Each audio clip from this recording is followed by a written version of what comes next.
cold in my heart and soul shoes and walk among the groups of two. It's not ideal, it's just how we feel. It's a shame we're easily amused.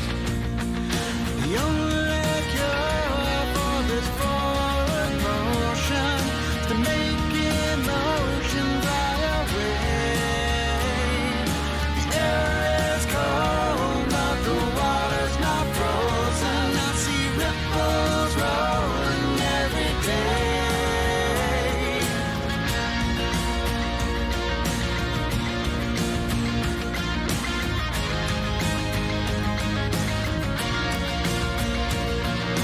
Cast a stone and get a hardcore view. Catchphrase of the day is that it's true. There's no coffee talk and only one way to please. It's a shame what you do moves me. The only cure for this forward motion is to make emotion fly away. The air is cold, but the water's not frozen. I see ripples rolling every day.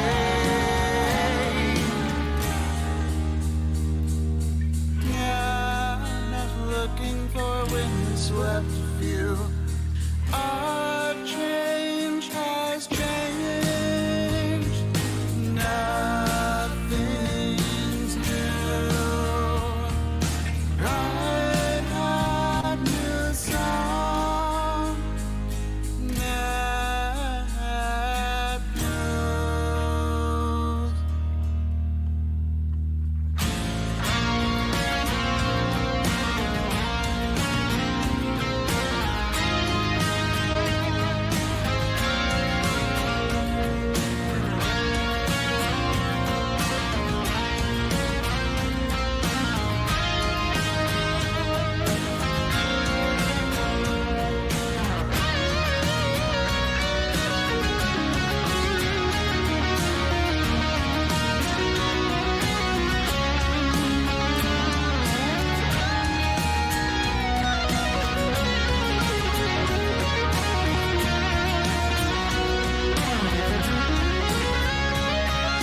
The only cure for this forward motion is to make emotion fly away. The air is cold, but the water's not frozen. I see ripples rolling every day. If I know what we'll do wrong, I'd take the smile.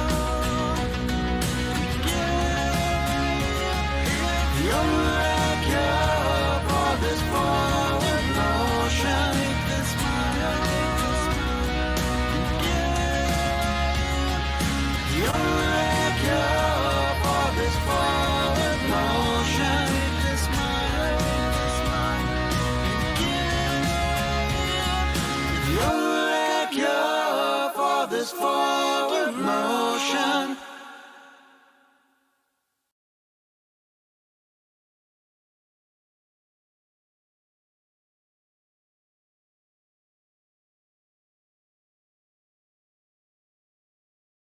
Hey, everybody, and welcome to Rebellious 1776. My name is Lynn Hurley, and I am here with you to critique, criticize, and fact check our nation's politicians in real time. We love watching a congressional hearing around here.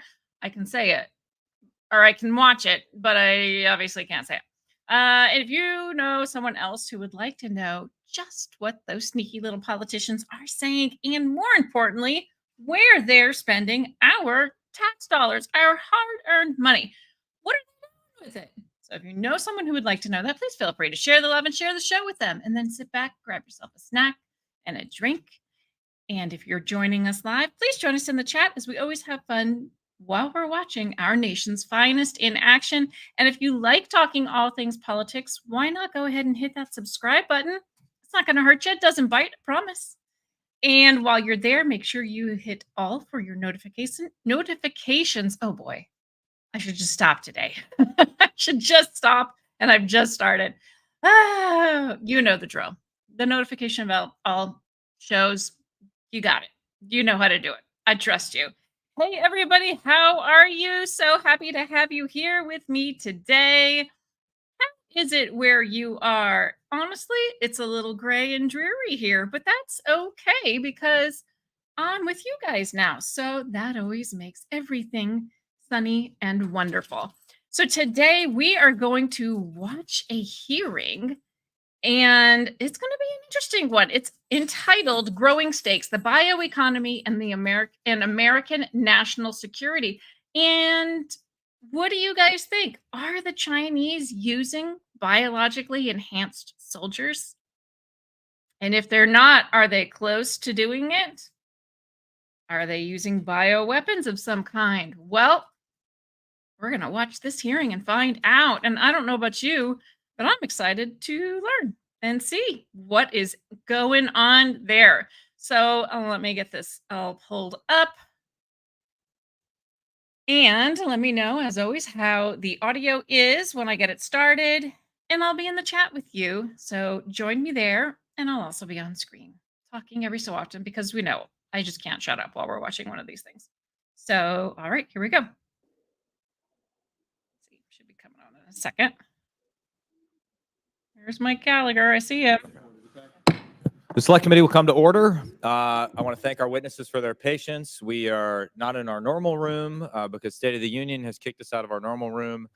And as a Select Committee, you know, we kind of just rotate to different rooms. We're like a pirate ship that occasionally lands in different ports. So this is our latest stop, and I'm sure members will continue to filter in.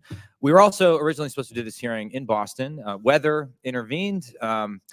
Even our smartest citizens with fancy technology companies can't figure out how to control the weather in Boston, but we await that day. But we had an incredible visit and learned a lot, and this hearing is very important. Biotechnology, unlike other areas of technology, it's not just a supply chain battle or a national security battle or an economic security battle. It's also a moral and ethical battle, because as the sector advances at an astronomical pace, the country who wins the race will be able to set the ethical standards around how these technologies are used.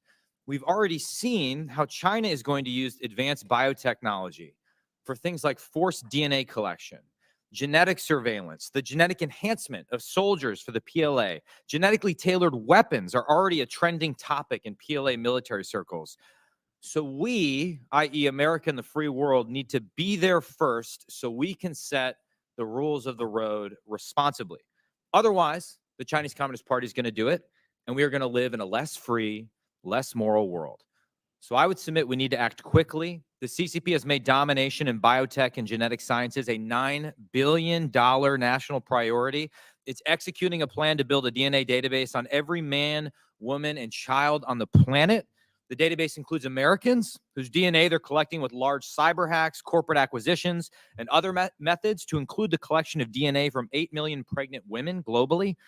Unfortunately, American capital, technology, and know-how is flowing to the Chinese Communist Party and helping them advance in these areas. This needs to stop. American companies need to take off the golden blindfolds and recognize that there is no such thing as a truly private business in China. The CCP requires every company to aid the military upon request and mandates that most Chinese companies of significance hire party members to ensure companies closely follow the party line. And biotech is no different. This is well established. Beijing Genomics, the company building the CCP's DNA bank, for example, is also conducting joint research with the PLA and identifying genetic susceptibilities of Uyghur Muslims to diseases.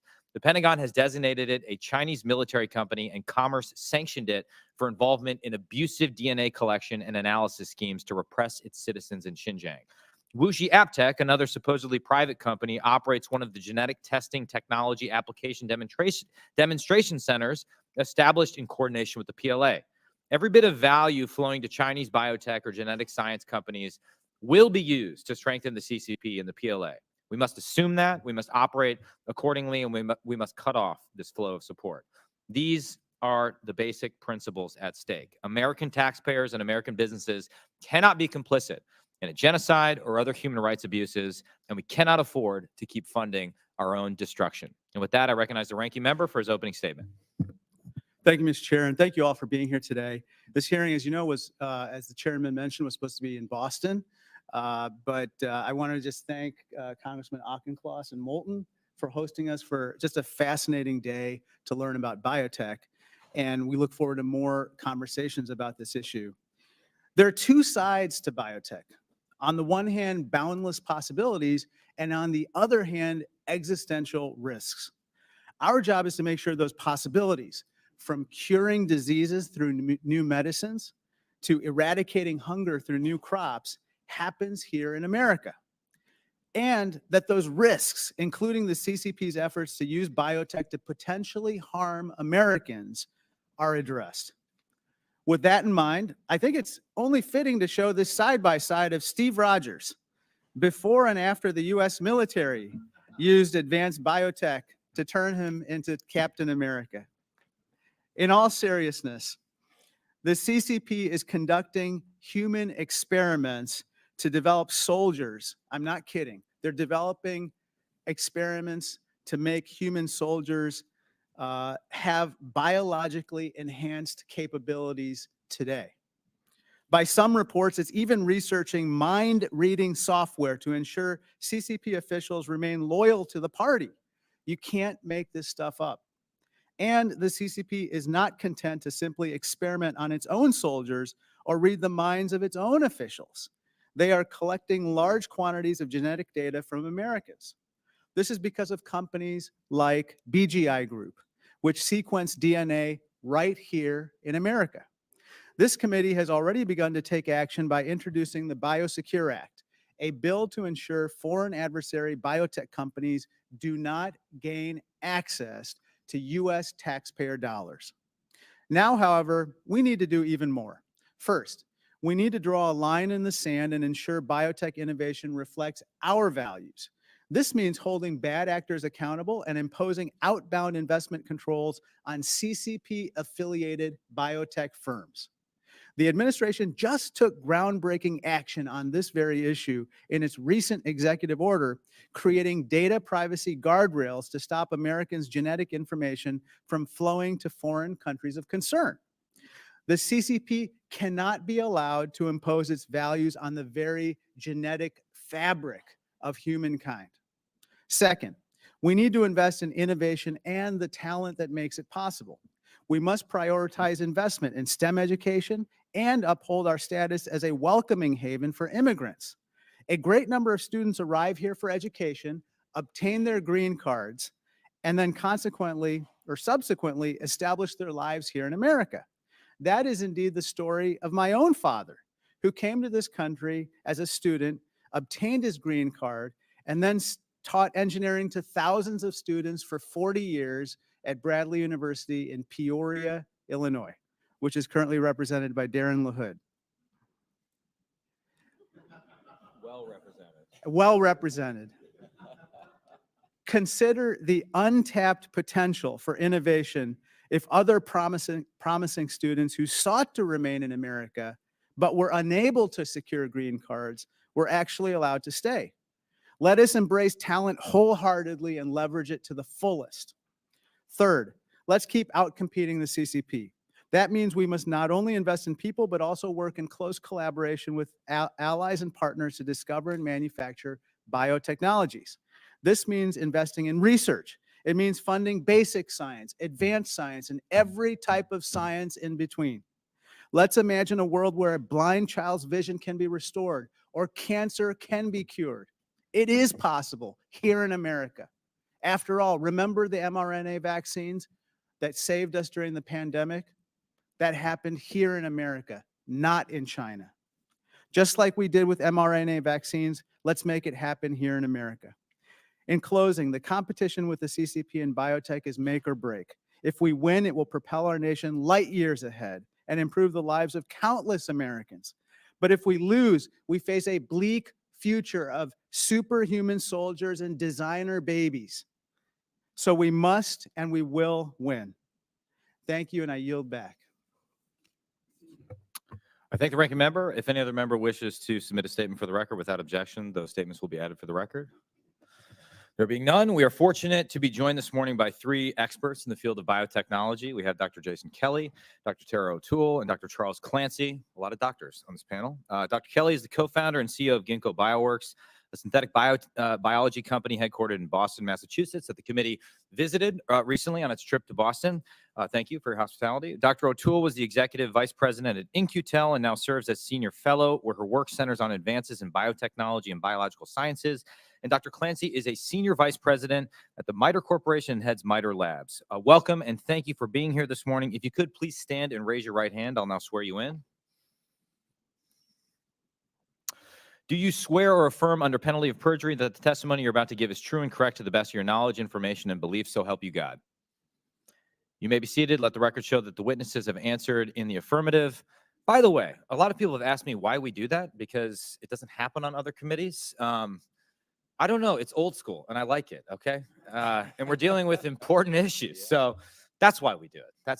And, you know, I'm not going to be a chairman for much longer. I get to do what I want. So thank you. Dr. Kelly, you're recognized for your opening remarks. Thank you, Chairman Gallagher and Ranking Member Krishnamurthy. It's an honor to get to speak to all of you today, and it was great to see some of you in Boston a couple of weeks ago. I'm Jason Kelly. I am speaking today as the co-founder and CEO of Ginkgo Bioworks. We're about a 1,200-person public biotechnology company in Boston.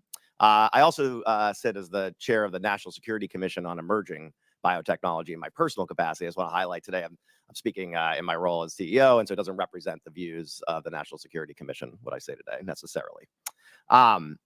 So I know actually a lot of folks from the biotech industry will be listening in today, and I think the industry in general, I think it's surprising to them to be put into a conversation around national security, and I think it is important for the industry to recognize that the United States government and the CCP are in an era of strategic competition, and that's going to include emerging technologies like AI, and that it's going to include emerging technologies like biotechnology. So us putting our heads in the sand about that is not a good idea. Now, I would say no one wants to have increased tensions. I think even the people on this committee are not looking to have increased tensions. So I think one of the ways you can actually help diffuse it is to be clear about where we are being competitive, and also clear about where we might be able to do strategic cooperation with the CCP. And so I want to highlight today a little bit of both, and in particular, though, some of the areas of strategic competition I think are relevant in the biotechnology industry.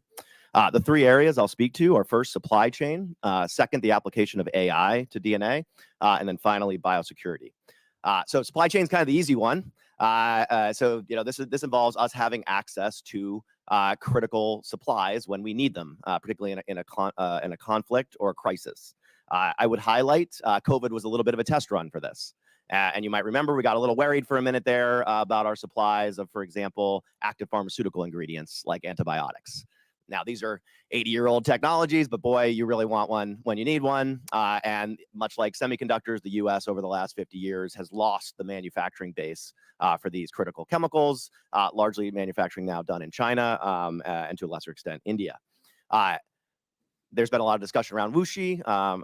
Representative Gallagher brought it up today. I think it's worth noting that this is a conversation not about these drug manufacturing that we've lost already, which is small molecules, but rather biologics.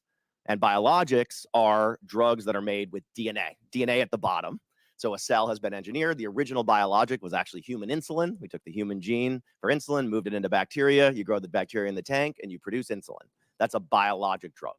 So this is a manufacturing technology we have not lost in the United States. In fact, in 2018, and I'll give you the shift in this, but in 2018, 35% of the world's biologics were made in the United States, 33% in the EU, and 7% in China. If you fast forward to 2022, the share for the U.S., or really for North America, had fallen from 35 to 30%. EU had stayed about the same, and China had more than doubled from 7% to 15%. So I think you are starting to see, and I think there's a question about what type of manufacturing base we want to maintain in the United States when it comes to biologics, as we've seen with semis, and as I think we will see if we try to do the chemical stuff. It's a heck of a lot easier to keep it than to lose it and try and bring it back. And so we can speak more about that in the questions if of interest, but that's supply chain.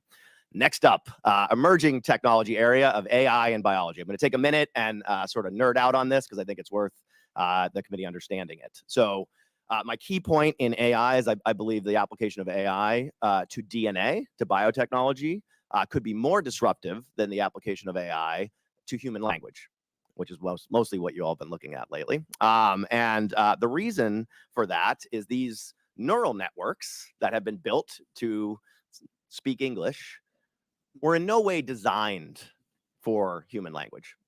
Okay, they're an algorithm, right? And I won't get into the details, but it's basically like a bunch of circles connected by lines. It's meant to mimic a human brain, and it's got a bunch of weights in it, these numbers. Oh, there's billions of weights. But nothing about it at any point did the programmers at OpenAI say, this should look this way because English looks this way. What they did was they trained it. They gave it lots of human sentences, and they'd give it a sentence with 10 words. They'd leave off the 10th word. They'd ask it to predict it. If it did a good job, they'd leave the model alone. If it did a bad job predicting the 10th word, they change the weights. And then they do it again. They leave out the 2nd word and the 5th word. They do that for billions of sentences, and I swear, it learns to speak English. The key here is this is general. All you needed was lots of sentences. And the reason I'm mentioning this is we have lots of sentences written in DNA code. It's all the genes that are out in nature. Okay, these are, often about 1,000 letters long. They are read end to end like a paragraph, and you can leave out pieces, feed it into an AI model, and just like you ask it to predict a word, you can ask it to predict the missing piece of DNA. And just like it learns English, it learns DNA. And the key thing to keep in mind here is we all speak English. So we're asking these neural nets to compete with us on our terrain where we're good. We're good. We invented law, we invented contracts. And so no surprise when you deploy this technology, it's like a high school student working at a law firm. Okay, right? It's not as good as us with all our training. But we're not able to write DNA. We don't read and write DNA as humans. So these neural nets with the right amount of data, and I think this is key, and we can discuss this in the questions, will ultimately be superhuman long before they're superhuman in the domain of law or English language, because humans are so bad at writing and designing DNA. Does that make sense? And the reason this should matter to you is if you look at your biotech drugs, 50% of them are written in DNA. You might have heard about Lilly's, Zepbound, this new weight loss drug. Lilly's now the first $500 billion biopharma company, right?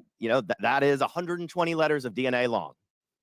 And so your ability to write and design that in the agriculture space, GM crops, insecticide resistance, that's 3,500 letters of DNA long, that particular design. Okay, so these are going to be enormously powerful, and I was glad the committee got to hear about BioFab 1 up in Boston. Yeah. We're out of time. Yep. I know it's not fair because 5 minutes. No problem. We'll get into it in the Q&A though. Yep. Now that you've totally freaked all of us out. You got it. Yeah, Dr. O'Toole, you're recognized for 5 minutes. Thank you, Mr. Chairman, Ranking Member Krishnamurthy, and distinguished members of the panel.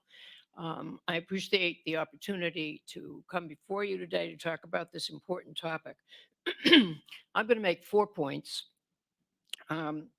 First, biology will be the dominant science of the 21st century, and biotechnologies will transform most industries in many aspects of human lives.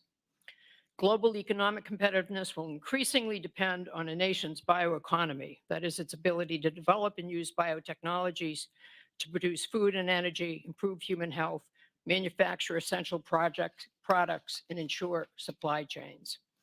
Second, China has explicitly vowed to dominate the biorevolution and is aggressively pursuing a comprehensive and ambitious strategy to accomplish this. The CCP sees biotechnologies as essential to its economic future, integral to its ambition to surpass the power and influence of the United States, and necessary to solve some of its most urgent problems, notably in healthcare and in food security. China's biotech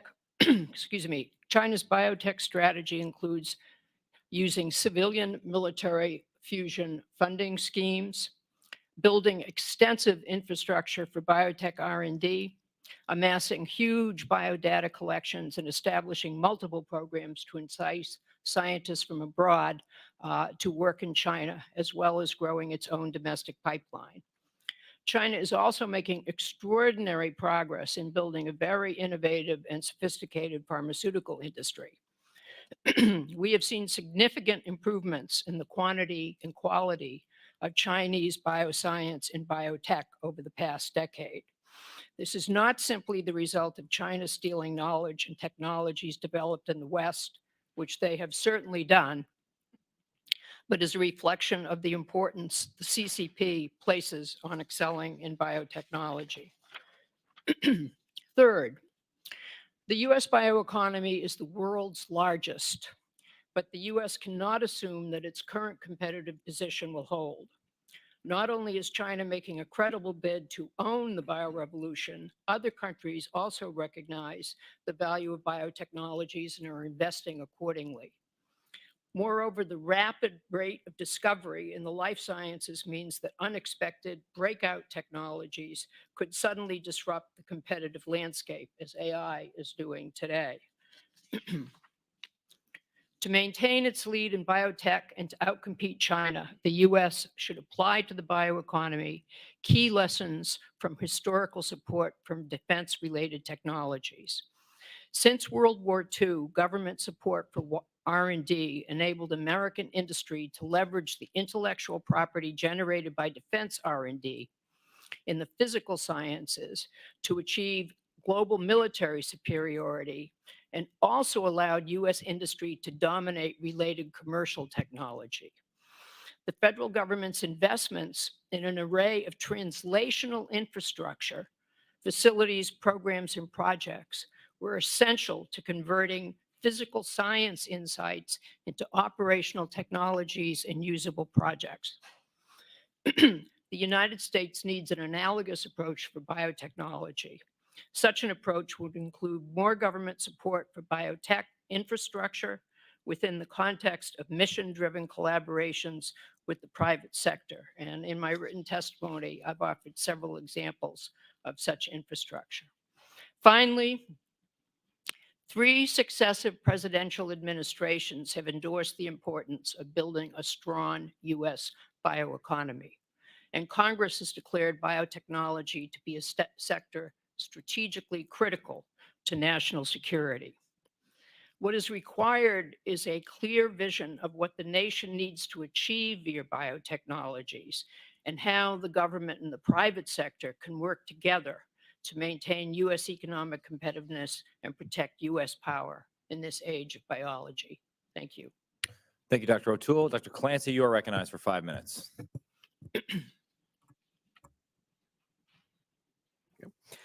Chairman Gallagher, Ranking Member Krishnamurthy, and committee members. My name is Charles Clancy. I'm a Senior Vice President and Chief Technology Officer at MITRE, a nonprofit research institute that operates R&D centers on behalf of the U.S. government. It's my pleasure to address this committee.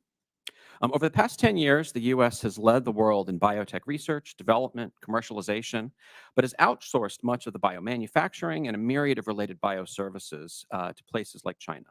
This is a common pattern across most U.S. technology sectors, such as semiconductors. As we re-examine our global trade relationships and supply chains, this outsourcing creates significant risk. Additionally, not content to simply manufacture, China has invested heavily in its own R&D and has caught up to the U.S. with major ongoing state-directed investments, positioning them to take the lead. 2 years ago, MITRE published a set of recommendations for congressional action to maintain U.S. leadership in advanced biotechnology, and they are included as an attachment to my written testimony. In the interest of time, I will focus on a subset of the recommendations in my remarks here, focus on how we can secure the bioeconomy and take steps to mitigate increased risks, with a particular focus on complementing some of the remarks of my fellow panelists. In the telecommunications area, the U.S. technology strategy to compete with China focuses on decentralization. Our O-RAN strategy takes the notion of a monolithic cell tower and breaks it into functional building blocks. By standardizing the interfaces, we can diversify our supply chains, enable new market entrants, and take advantage of networked innovation.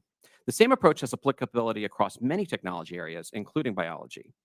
At MITRE, we're leading an initiative to build what we're calling a BioNet, which is a software and programming layer for biologic research, development, and production.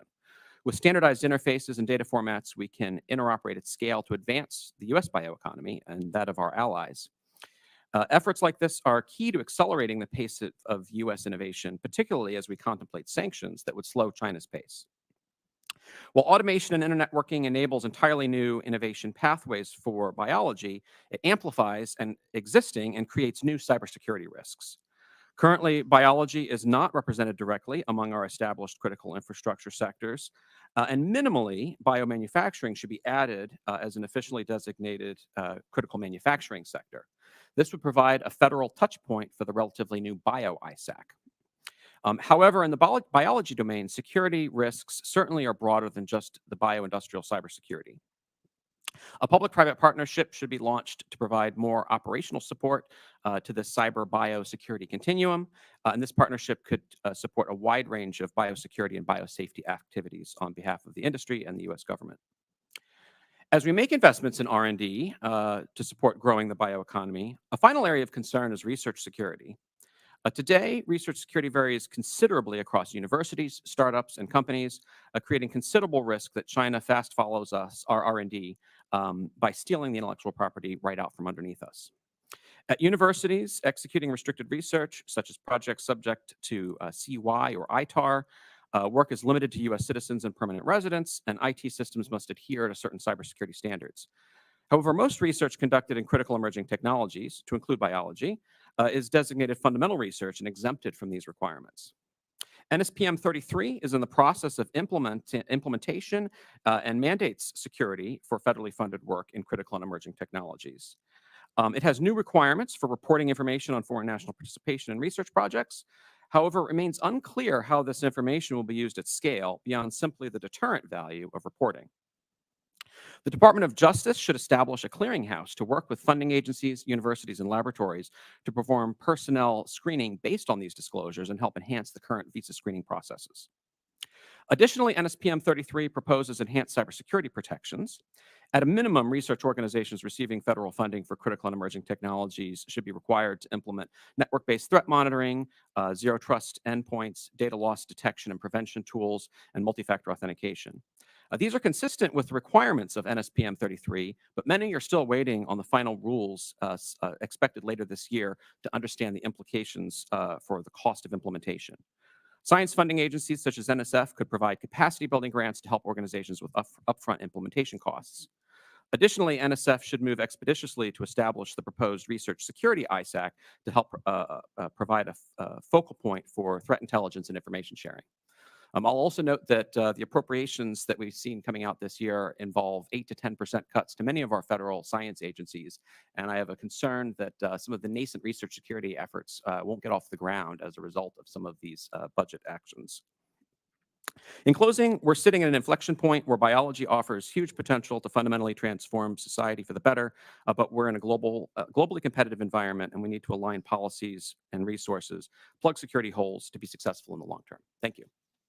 Thank you. My first question is for all the witnesses. Last month, I received a curious letter from the then CEO of the Biotechnology Industry Association or organization. And this is as I understand it, the world's largest trade association for biotechnology companies. In this letter, the CEO says that our committee's bipartisan effort to restrict the flow of U.S. taxpayer dollars to PRC firms affiliated with the People's Liberation Army or human rights abuses is, quote, misguided. And then it goes on to say that Congress has no role in identifying entities that pose a threat to the national security of the United States. Now, it's shocking I have to ask this question, but it's clear that industry still needs an education. Dr. Kelly, yes or no? Should U.S. taxpayer dollars go to PRC biotech companies that commit human rights violations and work with the Chinese military? No. Same question, Dr. O'Toole. No. No. Same question. No. I hope Bio hears the witnesses' answers and publicly retracts the embarrassing letter. Where Bio had an opportunity to work with the committee to protect U.S. national security, it chose instead to defend companies, some of whom are implicated in the CCP's ongoing genocide. I also want to highlight that this bill, just yesterday, that we've supported, passed out of the Senate Committee on Homeland Security and Government Affairs with overwhelming bipartisan support. And I want to thank Senator Haggerty and Senator Peters for their leadership. and support in the Senate for this important effort. Moving on, Dr. Kelly, you've publicly raised the alarm about PRC biotech firm BGI's global collection of genetic data. Your company sits at the forefront of biological data and AI, as you were talking about before. How valuable is the genetic data that BGI and other PRC biotech companies are collecting, and how could that pose a risk to U.S. national security? Yeah, so maybe I'll give a little bit of context on what I see happening with BGI in the area of biosecurity in particular. I think there's two big buckets. There's sort of human genomic data, which has a lot to unpack there. Maybe we could have a wider discussion about that. But I'm actually more concerned about sort of collection and monitoring of non-human genomic data like viruses. And so if you look at what happened with COVID in this country, I think there's two big lessons to me.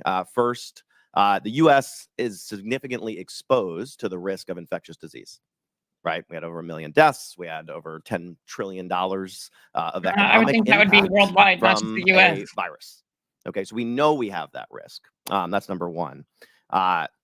Second, our inability to know the origin of that, the source of the virus, to me is the largest intelligence failure since 9/11. Right, this should be thought of. We need to move to a footing where we're thinking of infectious disease, given the risk to this country.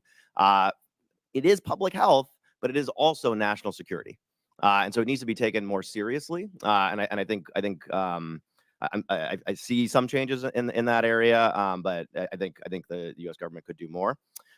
We do a program Ginkgo does with the CDC, so it's on the public health side, where we monitor inbound flights from more than 100 countries to international airports here in the United States. When the plane lands, we collect the wastewater from the plane, and we look at the DNA that's in there to look for viruses.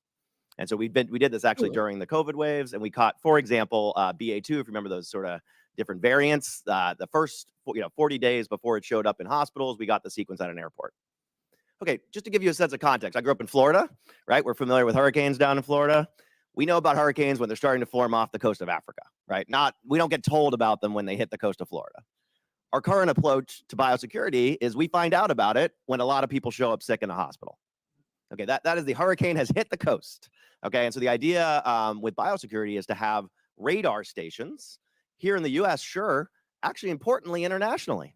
So we run a similar program in Doha Airport. We run it in Rwanda, where we're also collecting, again, these sequence data. So you start to get a picture of how our wastewater. around the planet. So are they And I want to just mention testing BGI. the poop water? Washington Post had an article in September of last year, an investigative report about a BGI building out in more than 20 countries these types of genomic sequencing centers under the banner of COVID testing, including in countries like Israel, our close allies. So Could we I have ask, this in the time I challenge. have remaining, is the appropriate analogy sort of what Huawei did for telecom, showing up in these countries, massively subsidize, everything in a box?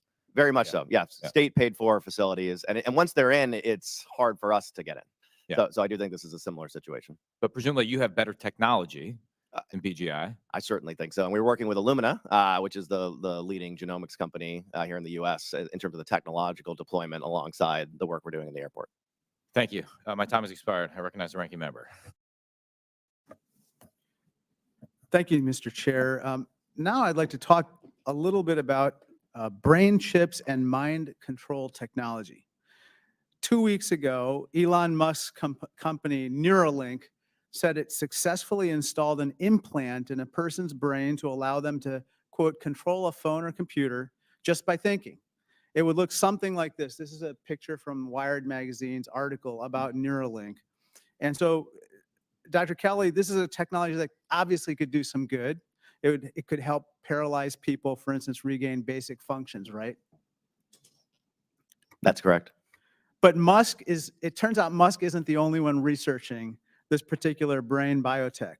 2 years ago, scientists at China's Comprehensive National Science Center claimed to have developed, quote, mind-reading artificial intelligence that, quote, measures the loyalty of CCP members by measuring brain waves and facial expressions. This type of technology could allow the CCP to supercharge its surveillance state, right, Dr. Clancy? Sure. In fact, in 2021, the PLA's Academy of Military Medical Sciences was added to the Commerce Department's entity list because, quote, it supports Chinese military end uses, including purported brain control weaponry. This is truly frightening stuff. Let me just turn to another topic, and I want to go back to BGI since Dr. Kelly and Chair Gallagher talked about it. As everyone knows, BGI Group is a PRC biotech company that's at the forefront of human genome collection and experimentation. In fact, BGI is in charge of China's National Gene Bank, the largest genomic database in the world, approved and funded by the CCP. And this is a picture from the National Gene Bank in China. And as you can tell, here's a BGI machine that's being utilized there. In 2021, Reuters reported that BGI had a prenatal test called NIFTY. It's called NIFTY. And it took genetic data from 8 million women from over 50 countries. Further, BGI worked with the PLA to single out Tibetan and Uyghur minorities to identify links between their genes and their characteristics. So Dr. Atul, BGI claims to the world that, quote, none of BGI is in any way controlled by or linked to the Chinese government or the military. But this Reuters article clearly says the opposite. So why don't you tell us, what is actually going on here? Well, I think we have to assume that every Chinese company is linked to the CCP and possibly to the PLA if they're doing research relevant to the military. I will say that BGI is very smart. And we ought to be the ones with the biggest gene bank in the world. And we ought to be the ones with the biggest genome collection in the world. And we're not. And shame on us. They are out in front of us in many ways. I understand the proclivity to talk about military applications, and obviously those are very important. But what they are doing is outpacing the United States in collecting the world's biggest genome library. Well, I think And you have to understand, I'm sorry, Go one ahead. sentence. You have to understand that the larger your genomic library, the more effectively you're going to be able to speak DNA. So that's what they're doing. And the applications to humans are important, but the applications to materials, to food crops, et cetera, are going to be even more important economically, and Well, particularly let me jump in, Dr. Atul, because here's the thing. I agree with you, but BGI, if it developed these tests in conjunction with the PLA, should not be receiving taxpayer funding from us. And that is Certainly. what and I agree. Certainly, I assume you agree with me on that. I do. Let me turn to the flip side of this issue, which is that we actually sell biotech equipment into China. One of these companies is called Andy, which was developed at MIT and funded by US government research. Here's the Andy machine. It actually sequences DNA, and it's been sold to Chinese police forces, including this one in Sichuan, which, as you can see on this visual, is the machine here, and it's in the trunk of this vehicle used by the Chinese police here. I think I think U.S. companies need to stop selling these machines to Chinese police forces that are targeting minorities. In any case, the U.S. government needs to establish and enforce stronger export controls to make sure our biotech equipment isn't aiding CCP authoritarianism. What do you think, Dr. Kelly? I think it is critical to make sure our technology is not being misused. I do think there is just like we're talking here about what could be sold into our economy. I do think we want to think about winning standards wars and getting our technology to be the basis globally. Like I think what we did in the internet was great, right? We established open internet standards, we pushed them globally, and ultimately China we would have loved to sell to them, and they blocked us because they didn't like the openness of the standard. We should do that same thing when it comes to these gen banks. We should have the biggest one. It should be pushing our ethics in there. If they don't want to use it, they don't have to use it, right? But if they do, we'd love to have them, but they have to follow our rules. And that's what we did with the web, and I think we could do that again here with DNA. But we shouldn't allow sales to Chinese military police force. Absolutely. We should be concerned about any military or police applications that don't match our ethics when it comes to our technology. Absolutely. Thank you. Mr. Whitman. Thank you, Mr. Chairman. I'd like to thank our witnesses for joining us today. Chairman and Ranking Member, I appreciate you bringing up what we need to do to stop funding these efforts in China to protect our technology. But I think these things fall in two buckets. Obviously, I believe as we go forward, the most valuable commodity in the years to come is not going to be currency. It will be data. And the question is how do we make sure that we maintain that standard that the dollar is today in the realm of data? How do we make sure that we have the biggest databases? How do we make sure that we, from that standpoint, then can influence some of these things that happen around the world? How can we make sure that the technology surrounding the human genome, the technology surrounding DNA, is used for good purposes? It's not used for evil. In my previous life, I worked extensively in molecular biology, developed gene sequencing with Cepheid and others to do rapid detection of things that can harm human beings. We used it for good. The challenge is going to be not just for what China's doing, but for other forces of evil around the world to say, wow, we can use this for not so good purposes. So the question is twofold. We talk about what can we do to protect what we do? How can we do things that really move things in the direction of good? But second of all, how do we make sure that we grow our capability and capacity in these fields so that we have the mass to be able to exert influence for forces of good and counter the forces of evil? Dr. Kelly? Yeah, this is an absolutely excellent question, and I think it's particularly pertinent, as I was mentioning, and Dr. O'Toole mentioned this as well. These data assets are what train these AI models. There has not been the ChatGPT moment yet for these DNA models. I think it's in the next 2 years. Yeah. It is imperative we get there first. And to answer your question, as you know from being in the field, data is expensive to generate in biology. Yes. So I actually think the most important thing we can do is invest in infrastructure. Things like automation is a place where in the U.S. is leading. Obviously, we had the commission have a chance to come and visit the foundries at Ginkgo, which is our automated labs. We're building a new one called Biofab 1. It's like a 250,000. Think of it almost like a data center for generating biological data. That line of work, and there are also public versions of these types of biofabs, I think is it. Because if we don't have the largest data asset, we don't have the leverage to define the rules of the road. Very good. Dr. O'Toole? Well, we control the standards for data by building the best, biggest, most accessible and useful biological databases. And to do that in America's very fragmented and frothy environment, we're going to need the help of government to get everybody on the same page, basically. I think we can do this, but I think we have to start immediately because China is moving and we're moving, but we're not moving fast enough, and we're not using the might of the United States to build that absolutely irresistible database that everyone is going to have access to, and which we can control via standards, et cetera, et cetera. Very good. Thank you. Dr. Clancy? I'd suggest that NIST's biostandards program is dramatically under-resourced, and that would be something that congressional action could help with, is really put the emphasis on NIST to build out those standards for data, for interoperability, and that can then be the platform that would help enable all the things you're talking about. Very good. With that, Mr. Chairman, I'll yield back. Thank you. Mr. Moulton?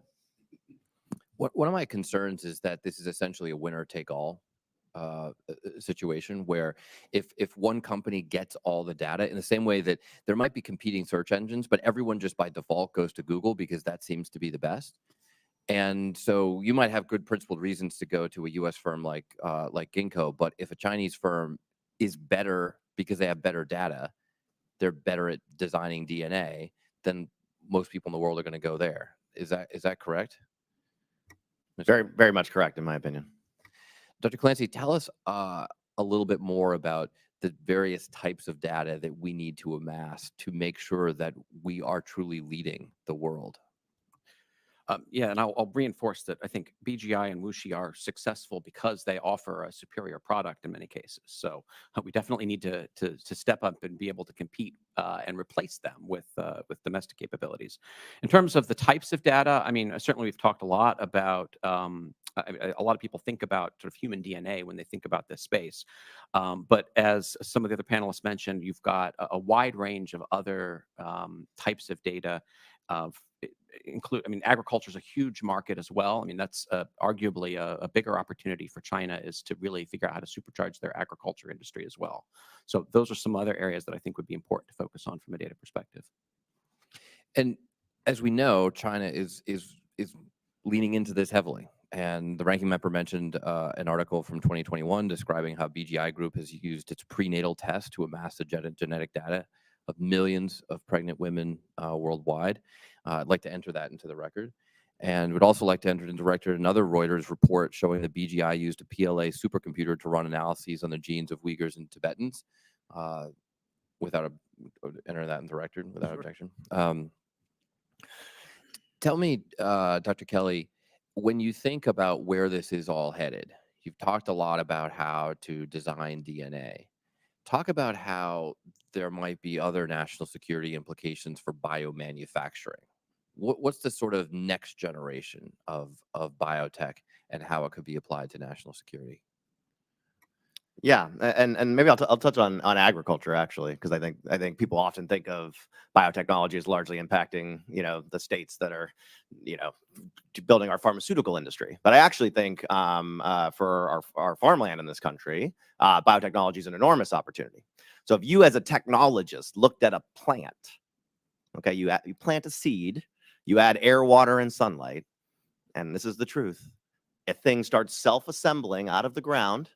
CO2 is used to build the physical objects. It makes solar panels in the leaves. It starts harvesting energy and then manufacturing things. One of the things it manufactures is corn, which we eat.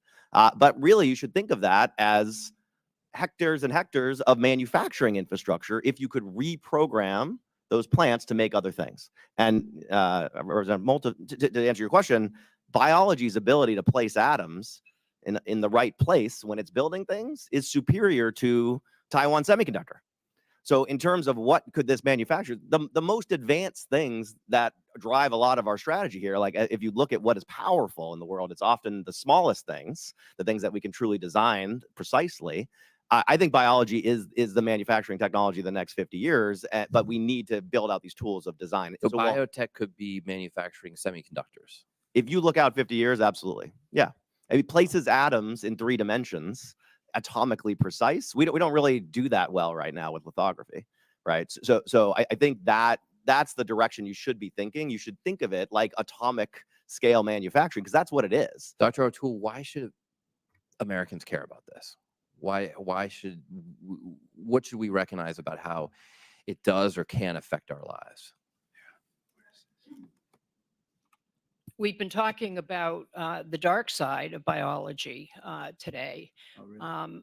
But I think biology is going to be the key to making good lives for America. I think virtually anything that can be made biologically will be made biologically because, as Jason said, it's extremely efficient.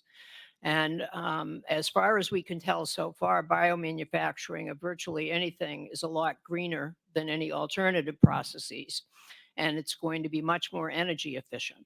So I think biotechnology is going to cause extraordinary advances in biomedicine, which we're already seeing. I think it's going to allow us to make materials with new properties that we can't even dream of. We're going to go way beyond Velcro. Virtually anything nature can do, biotechnology can do. I think it's going to make possible food security for the world, which is going to be a huge problem because of increasing demand, climate change, loss of water, et cetera, et cetera. And I think it is the only solution to supply chain vulnerabilities. We have to be able to biomanufacture the stuff we need. Thank So you I very think much. it's going to change the world. Thank you. Mr. Lukemeyer. Mr. Chairman, I would ask unanimous consent to strike Dr. Kelly's reference to corn and insert soybeans. Without objection. I'll withdraw. Noted.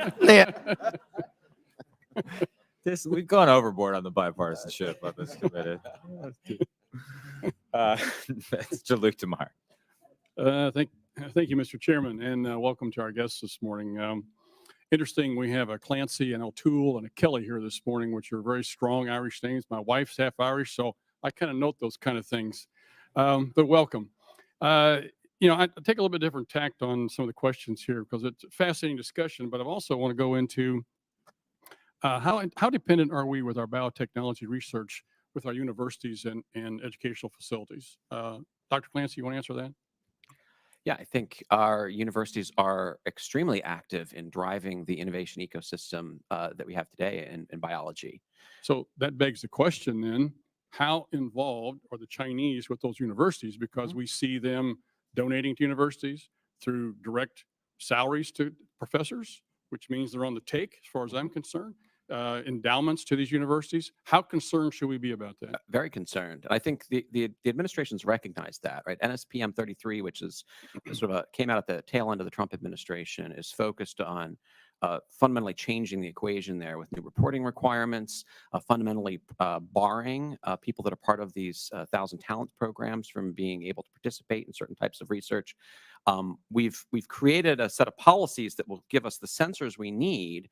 In my opening statement, my concern is that we haven't put the analytics back end on it to really understand the tactics, techniques, and procedures that China is using at scale, because they can researchers will hop from one university to another to find the lab where they can get in and get access to the research. And if we were able to cross-correlate activity across research institutions, we could be able to detect and stop that kind of activity. In December, Chairman McCall released a report on ways to improve and strengthen U.S. export controls. One finding found that the Bureau of Industry and Security is using a licensing regime that allows companies on the entity list to still access U.S. technology without a license or under a presumption of denial. To my knowledge, BIS does not have to report licensing decisions to Congress. Is that accurate? You guys are aware of what that is? No, okay, very good. Well, our concern is that they don't do this, and we need to find a way to make sure that this Bureau of Industry and Security, security does do the licensing correctly and then report it to Congress. So that's the point on that one. Dr. O'Toole, you talked about public-private partnerships as a way to sort of go forward with some biological research here. Would you like to define how that relationship could work, where the line should be drawn with how much involvement the public side, the government side should be versus what the freedom to be able to do the right thing with regards to the private sector? Certainly. So we invest in small startup companies with innovative technologies that we think will be useful to U.S. national security agencies. And we have 9 agencies as IQT's customers today. Much of the innovative biotech coming out of the United States is actually happening at these small companies, both for biomed and for other applications of biotech. Large corporations also have a role to play, and it is certainly clear that in this country, at least, the private sector is going to have to be key to building any biotech infrastructure or products that we want to have. But because the country is so big, because there is so much going on, we really need the government to play a strategic role in saying, these are the priorities the country must pursue right now. These are the things we need industry to help us accomplish. And I think with that kind of guidance, as happened after World War II, industry will go to work. They don't need a detailed minute-by-minute blueprint. If they know the government wants this, the government will pay for the products if we can actually invent them, and the government will support the creation of markets for those private sector products. I think we'll be fine. That's what we did after World War II with the physical sciences, but we have to do it now with the biological sciences. For the most part, the government has only funded basic research in biology, and we haven't translated it into products. Okay, I've just got a limited amount of time here. Just one quick question, though, before I give up my time here. You guys are talking about an enhanced DNA database, and I'm assuming that it's DNA as a result of all of the different kinds of things that grow out there. including humans, but not specific to a particular human, because otherwise now we're getting to some privacy issues. I'm going to make sure we draw a line here, make sure we know where we're at. Would somebody like to just comment briefly on that? I'd be happy to. Yeah, I think you're 100% right to bring that up. And in fact, I think you have enormous privacy issues around human genomic data. And the thing that just to flag, I know we're proud of ourselves, but most of the species on the planet are not humans. So the books that are out there to train all those AI models, most of them aren't written in human. So yeah. Thank you very much. Ms. Brown. Thank you, Mr. Chairman. I am proud to represent one of the greatest hubs of biotechnology innovation in Ohio's 11th Congressional District. Our expertise, experience, and influence are known around the world thanks to institutions like the Cleveland Oh, it's Clinic got to be Miss Foundation Brown. Sounds like and her Case annoying Western voice. Reserve University, which provide education and training to the next generation of biotech leaders. All across the country, American innovators are combating challenges in the medical field, leading to remarkable breakthroughs in medicine, from the COVID-19 vaccine to new treatments for breast cancer and Alzheimer's, to over-the-counter birth control, which has just made it onto pharmacy shelves for the first time in history. Now, as exciting as this innovation is, we must remain cautious about three concerns. First, efforts by the Chinese Communist Party to unfairly steal American technology or promote harmful biotech weapons.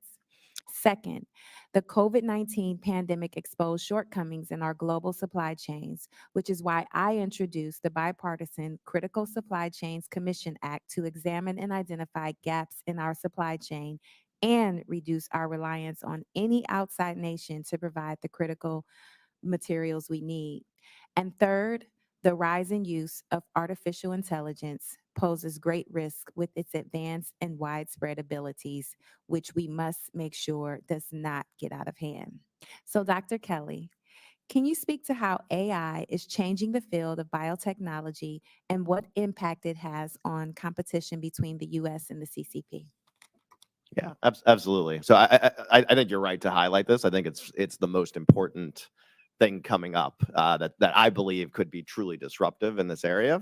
For some of the comments I made earlier around how poorly we write DNA, but how well these models could write DNA. I'd highlight, you talked about misuse of this technology around biological weapons. I actually think, again, framing the how we want to manage strategic competition in certain areas, I actually think helps ultimately reduce tensions by us understanding the game here, the playing field. There's areas where I think we could cooperate. And I think biological weapons, the US and China are both signatories to the Biological Weapons Convention. I think as countries that have other forms of, substantial weapons in the form of nuclear weapons, it doesn't behoove us to enter a world where biological weapons are prevalent. And I actually think this is a key point as the technology becomes more democratized, in part due to AI. I think both the US government and CCP have an interest in it not being weaponized, in the reduction of the ability for non-state actors and others to be able to develop biological weapons in the form of viruses. So I actually think, interestingly, this might be one of the places where we do want to make sure there's a global monitoring regime, and we're quite careful about it, and maybe an opportunity for strategic cooperation. Thank you. The Biden administration has been leading the way on advancing biotechnology for the greater good while safeguarding the U.S. against foreign threats. The Advanced Research Projects Agency for Health, or ARPA-H, is the president's signature initiative to invest billions in American biotechnology with returns for generations to come. President Biden also initiated the amazing Cancer Moonshot program to cut the cancer death rate in half over the next 25 years. As we know, people who look like me, Black and brown folk, are disproportionately impacted by cancer. The administration's effort and commitment to this cause is quite literally saving lives. In September of 2022, President Biden released his executive order on advancing biotechnology and biomanufacturing innovation for a sustainable, safe, and secure American bioeconomy. Dr. Clancy, please talk about how President Biden's executive order advances our strategic interests in this space and how Congress can support him even further. Sure. I think the executive order really got the ball rolling on a wide range of initiatives. And certainly some of the biomedical opportunities with ARPA-H and the Cancer Moonshot, I think are tremendous. I mean, I think the idea is that as this technology continues to mature, we'll be in a position to use it to fundamentally cure cancer, right? Be able to do very targeted therapies, and so the opportunity from a biomedical perspective is tremendous. I do want to point out, though, that there's a whole bunch of non-biomedical applications of the technology that we've been talking about as well, that also have significant opportunity for the United States and our bioeconomy more broadly, from agriculture to new materials to lots of other things as well. So I want to make sure that as we think about this, we don't, but certainly the biomedical part is important, but there's a much bigger opportunity as well. Thank you, Mr. Chairman. I yield the remaining Mr. balance of my time. Thank you. Mr. Newhouse. Thank you, Mr. Chairman. Thank you to all of our three guests this morning. I appreciate your testimonies on this fascinating subject. You all mentioned that biotechnology translates into nearly all aspects of our lives, including the field of agriculture and energy. I'm been a farmer all my life. My family's a farmer. We're fourth or fifth generation. I also represent the Hanford nuclear site as well as the Pacific Northwest National Laboratory. So I really find these two topics of ag and energy particularly important, and just would like to go into that a little bit deeper, if I may. Right now, there's, I think, more than a dozen federal entities that, including agriculture and energy, tasked with the biotechnology funding as well as oversight processes. Some experts, including some members of Congress, including my colleague, Mr. Auchincloss, have called for the creation of a Bioeconomy Initiative Coordination Office. So I'd like to ask a little bit about this, the status for interagency biotech coordination. I know the CHIPS Act, CHIPS and Science Act, and some of recent executive actions have attempted to address this interagency issue. DOE currently leads the interagency group with 13 federal agencies. So several questions along these lines, if I could. Is the status quo sufficient to meet the emerging demands of our bioeconomy? What role should CFIUS play in this process? Should it have expanded authorities, do you think? What actions should the Departments of Agriculture and Energy execute? Which funding mechanisms or accounts are critical in addressing this challenge? And maybe more importantly, should a coordinated office be created? And could you please focus on the role of data, genetic editing, and biomass resources? So all in 3 minutes. Maybe I'll comment on one regulatory, and then if you want to speak to the CFIUS. Did you ask Sarah? I'm sorry. Do you care? All three. No, go ahead. Okay. Why don't we start with ladies first? Yeah. Since the chairman's old school, so am I. Thank you. Wow. Okay. Reorganizing the federal government. Yeah. The current arrangement is not sufficient.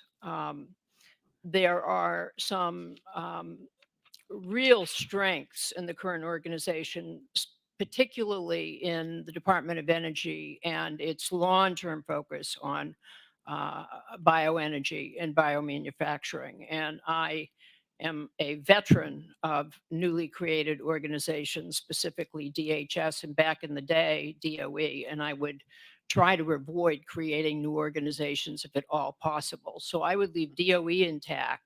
I think USDA needs a real big push towards investing in innovation. I think we'll get more bang for the buck investing in biological technology for agriculture than just about anything else. I agree. So you're going to have to rebuild R&D in USDA, in my opinion. I do think there's great value in having an overall office for coordination, partly because it allows, it sends a message to the agencies that this is important and somebody is going to be looking over your shoulder and coordinating. And then this is a very broad range of activities we're talking about. So some node that other people, particularly the private sector, can plug into, I think would be very important. Very good. And I'll stop there and Yeah, thank you. Less than a minute to go. I'll add one quick small thing. I spend a lot of time interacting with ag biotech companies, startup companies. 90% of our startups are in the pharmaceutical space in biotechnology, and maybe less than 5% are in agriculture. Wow. And the reason is back in the 80s, when biotechnology first got started, we were rightfully concerned about was the technology dangerous and understanding how to regulate it. And we roughly created similar regulatory regimes for a therapeutic drug intended to perturb a human body and fix a disease, and any genetic change you make to a plant. Okay. And so as a consequence, the value of a drug is up here. So the risk of timeline of that regulatory justifies venture investment. The value of a lot of these changes to plants is down here, but the risk and regulatory is equal to pharma.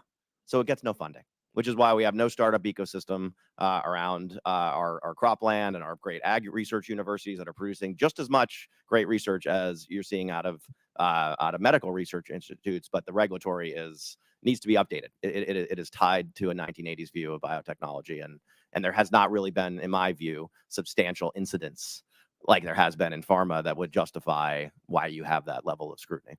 And yet we have tremendous potential there. It truly, I mean, the research in agriculture goes faster because it's easier to work, in a plant than a human, right? But we just cannot commercialize it due to the regulatory. Okay. Thank you very much. Mr. Auchincloss. I appreciate you calling the hearing, Mr. Chair, and also for bringing the field hearings to Massachusetts to discuss the life sciences ecosystem. This is the century of biology, and the life sciences leadership that the United States needs can't be won in this century through gamesmanship or protectionist prohibitions or industrial policy. It's got to be earned through the cultivation of a dynamic ecosystem. And I think that we can cultivate that dynamic ecosystem through congressional policy that never actually even uses the word biology or bioeconomy or the prefix bio, period. It's a very complicated industry, but a lot of the things we have to do to get it right are pretty simple. One, we got to protect intellectual property. Bayh-Dole has been one of the most successful laws of the last 50 years. We've got to make sure that we cultivate that tech transfer from universities to the private sector that has enabled such innovation. We need to get high-skilled immigration right.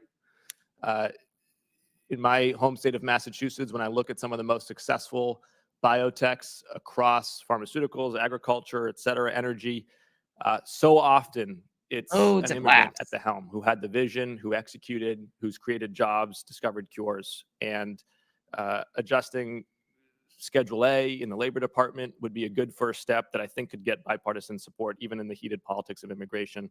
And then finally, basic research funding. We should aim for 6% R&D national intensity, meaning the aggregate of private sector and public sector R&D should hit 6% of our gross domestic product. Right now, we're barely scraping 3%.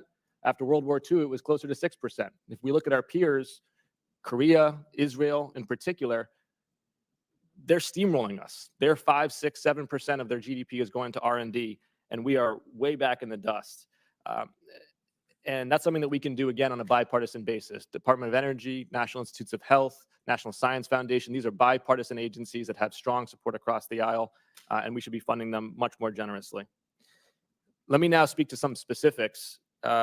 First, for you, Dr. Clancy, I appreciate that Dr. Newhouse talked about the standardization letter, the coordination letter that we previously sent in a bipartisan way. We have a follow-up letter to that about standardization, also bipartisan. I'd like to enter this into the record. Without objection. Dr. Clancy, could you just quickly speak to the benefits of standardizing terminology and measures across the bioeconomy, particularly for manufacturing? And if you could do that in maybe 30 seconds. I'll just say that over the last 10 years, as areas like synthetic biology have grown considerably, they're still artisanal in nature, right?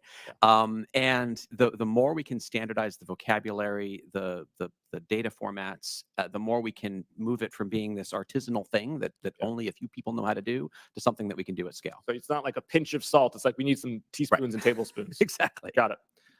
And this is a very detailed letter that we sent, again, with Republican and Democratic support that offers some guidance to NIST on how to do that. And we had a lot of consultation from experts. Second, for you, Dr. O'Toole, in your testimony, I think you've circled around this. You talk about the Human Genome Project as having tremendous return on investment. And I get a sense of what you're suggesting the next moonshot project could be, but could you just state what you think if the government was going to say, we're going to do one thing to be kind of biotech infrastructure as a public, for public partnership with private sector innovation, what might that be?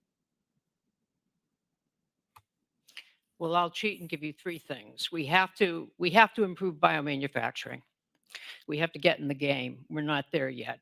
Secondly, we have to build our databases, as was discussed. Yeah. The third thing we should do is something flashy, something that will attract the next generation of talent to bio. We could do a plant genome project. Got it. We could sequence all of the furry mammals in North America. It doesn't matter what we sequence. As Jason was saying, we need this data, but we should do it in a way that attracts public attention as well as moves the field forward. A bat signal that Exactly. for talented people to organize. And Bats would be galvanize. good, actually. Yes. There you go. And then Dr. Kelly, close this out. You're the chair of the National Security Commission on Emerging Biotech. And in your preliminary report, you talk about updating the coordinated framework. You've already spoken a little bit about the disparity between ag and pharmaceutical regulation. Are there any other updates to the coordinated framework? You think That's right. We have our priorities, damn it. Yeah, and again, I'll speak in my personal capacity. That's a big one, and then I think just generally, like tightening up on who's responsible for what is the biggest thing, right? Like a lot of these things fall into where you got multiple agencies reviewing the same things. And just to add to Dr. Biologically O'Toole's engineered comment, to taste National Parks creamier Genome Project and is what I would like to see. chocolatier. National Park. I like that idea. Yeah. Just when you talk to the agencies about this as part of your work as chair of that committee, what is the level of prickliness that you get when you talk about tightening things up? Are they open to it, or are they like, no, back off? A bit prickly. Okay. Yeah. Yield back. We could use support there. Medium high prickliness. Mr. LaHood. Thank you, Mr. Chairman. I want to thank all of three of our witnesses today for your valuable testimony here today. I was one that got to participate in the Boston field hearing, and I want to thank the chairman and Mr. Auchincloss and Seth Moulton for helping to put it together. Great academic experts there, industry leaders, VCs, and really highlighted the thriving ecosystem of innovation in Boston. And without question, the United States is the global leader in biotechnology innovation and research. At the same time, however, it's no secret that this industry relies heavily on international supply chains, especially from China. And I'm concerned, and it was highlighted by our visit there, on the dependence and how this could be exploited by an adversary, obviously like the CCP. Causing damaging bottlenecks within U.S. biotech supply chains. Obviously, we saw that, and it was highlighted during COVID in a number of different fields. And so it's paramount, given U.S.'s national security interest, that we diversify our supply chains through international cooperation with our trading partners and by investing in domestic production. And during the visit to Boston, I had the opportunity to visit with Jake Beecraft. He's the CEO and co-founder of Strand Therapeutics, a biotech company that researches and develops state-of-the-art new therapies with mRNA technology. Jake actually grew up in my district in Illinois, and his family still resides near Peoria. But Jake and his team have really have this wonderful company, but they recently launched a new initiative called Peoria Bio Made, which partners with local community school and healthcare workers to create a hub for manufacturing biologics, viral vectors, and nucleic acids and other input products required to manufacture treatments. The vision of this initiative is to develop production capacity, attract biomedical companies to Central Illinois, and create a viable alternative to our reliance on international supply chains in the biopharmaceutical industry. My district, like many others across the Midwest, has a storied history of manufacturing and innovation and presents a great opportunity for reskilling and training workers for these and new emerging industries. Dr. Kelly, I'm going to start with you. In terms of the strategic vulnerability of our reliance on China, I'm wondering if you could comment on that. And then secondarily, as we look at closing the skills gap here, we could see over 2 million unfilled manufacturing jobs by 2030 in the U.S., particularly in new and emerging sectors like biotechnology. So how can the U.S. better address the skills gap in biomanufacturing and also talk about the strategic vulnerability and our reliance on China? Yeah, so I mentioned earlier that percent of biologics moving into China. I think one answer here also is no problem if a Chinese manufacturer built a site in the U.S., right? So we're you know, like I think it's a little bit different than like a communication technology where there might be some chance to spy or something. That we'd love to have it, you know. So I think you know that's an answer to some of this is have them build here. I think community colleges. I'm seeing increasing numbers of programs like affiliated next to a biomanufacturing plant. I think that can work extremely well. That's the level of training you need for these things. And the last point I'll make, I was down in Illinois, Indiana, touring a Lilly plant, and these new drugs, these obesity drugs that are going to have hundreds of millions of customers for them, are changing the story around manufacturing of these biologics and proving how valuable it can be if you have these things that affect everybody.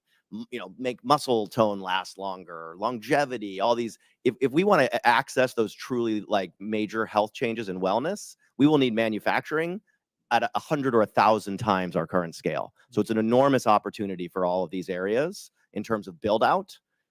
If these types of drugs end up being successful and are the direction the pharma industry moves in the future, you might see 100 or 1,000 times more manufacturing.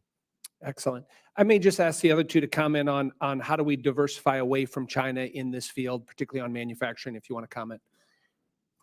I'll just note the tech hub you mentioned is a great example of what we're trying to do as a nation with this. The Chips and Science has put into motion this notion of place-based innovation. We have the EDA tech hubs, we have NSF engines, and I would just say that continued support for the Chips and Science from an appropriations perspective would be very helpful in making sure that we're creating these regional centers of excellence to include in biology.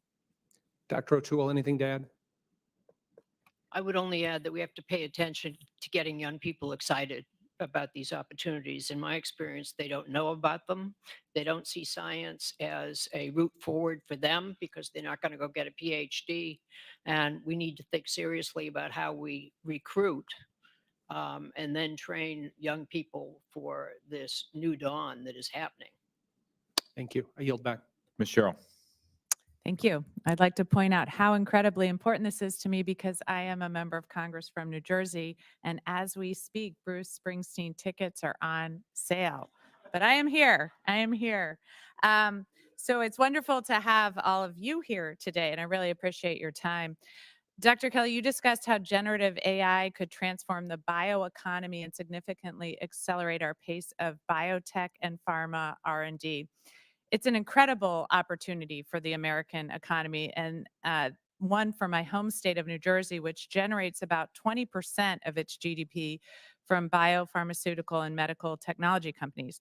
So can you discuss how biotech companies are currently using AI to expand their innovation and competitiveness, and what barriers currently exist to greater usage of AI by U.S. companies? Yeah, so you now see a number of companies using it in the area of protein design. So a lot of these therapeutics are proteins. And I would say the barriers are largely around aggregating data in the biology space. So the reason we had that ChatGPT moment here in the US is we had a big data asset called Common Crawl, which was, now I understand OpenAI is getting sued over this now, but it was a big scrape of the entire internet.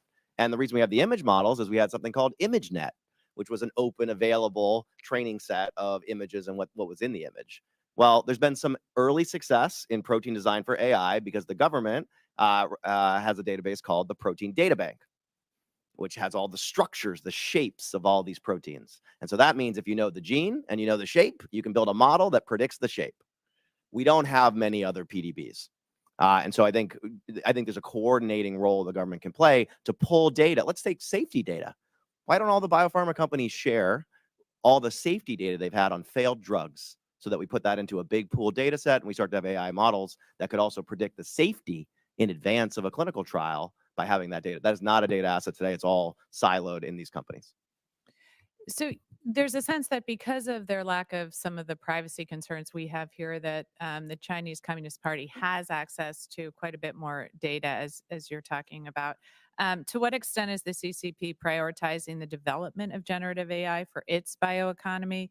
And how advanced are their models compared to those used by the American firms, and how successful have Chinese firms been at integrating AI into their R&D process? Sir. China is all over AI and bio, and they've created 17 AI bio hubs specifically to facilitate the integration of these two emerging technologies. They have ordered their large internet companies who are very good at AI to pay attention to health and start using their expertise to help biotech companies develop new drugs and so forth. I would also say that it isn't just or even mostly privacy concerns that inhibit the aggregation of data, which we must do to get databases big enough to apply AI to. It's mostly proprietary concerns. It's, I don't want to share with you, I'm going to get rich on this myself. The different healthcare systems think that they own their own clinical data and want to use it to good effect, but also for profit, and they don't want to share with other health systems. We need to start modeling different ways of collecting and sharing data for different purposes. There's a number of models out there that wouldn't damage privacy, wouldn't damage proprietary concerns, but we need government to sponsor them and figure out which works in what situation.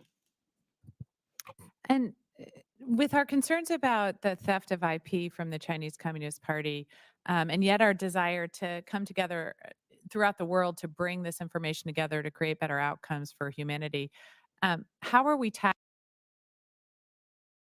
which we must do to get databases big enough to apply AI to? It's mostly proprietary We'd have to skip back. concerns. It's, I don't want to share with you, I'm going to get rich on this myself.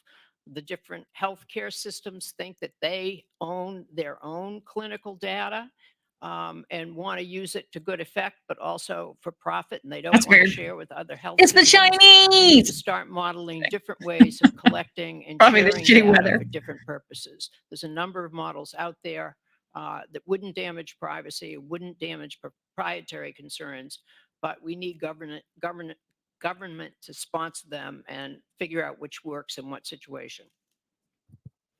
And with our concerns about the theft of IP from the Chinese Communist Party, and yet our desire to come together throughout the world to bring this information together to create better outcomes for humanity, how are we tackling those problems? How much integration is there in the work we do with China and some of the research, and where are the areas where we find that it's actually behooves us to sort of segregate that?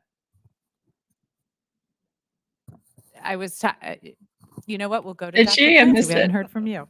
All right. No, I think as Dr. Kelly was mentioning earlier, it's best to think where we need to compete versus where we can came from should China. cooperate, right? And so I think there's a whole range of things in the biosecurity space where obviously we don't want to share information with others. There's a whole set of other things, I'd say, in the biomedical space where there's a lot of opportunity to share, right, for the common good. Now, I think certainly some trust has eroded with China over things like global pandemics, which is something that ordinarily you'd think everyone would want to collaborate around. So it sort of begs the question of what the opportunity really is in terms of any sort of cooperation with China in the biospace.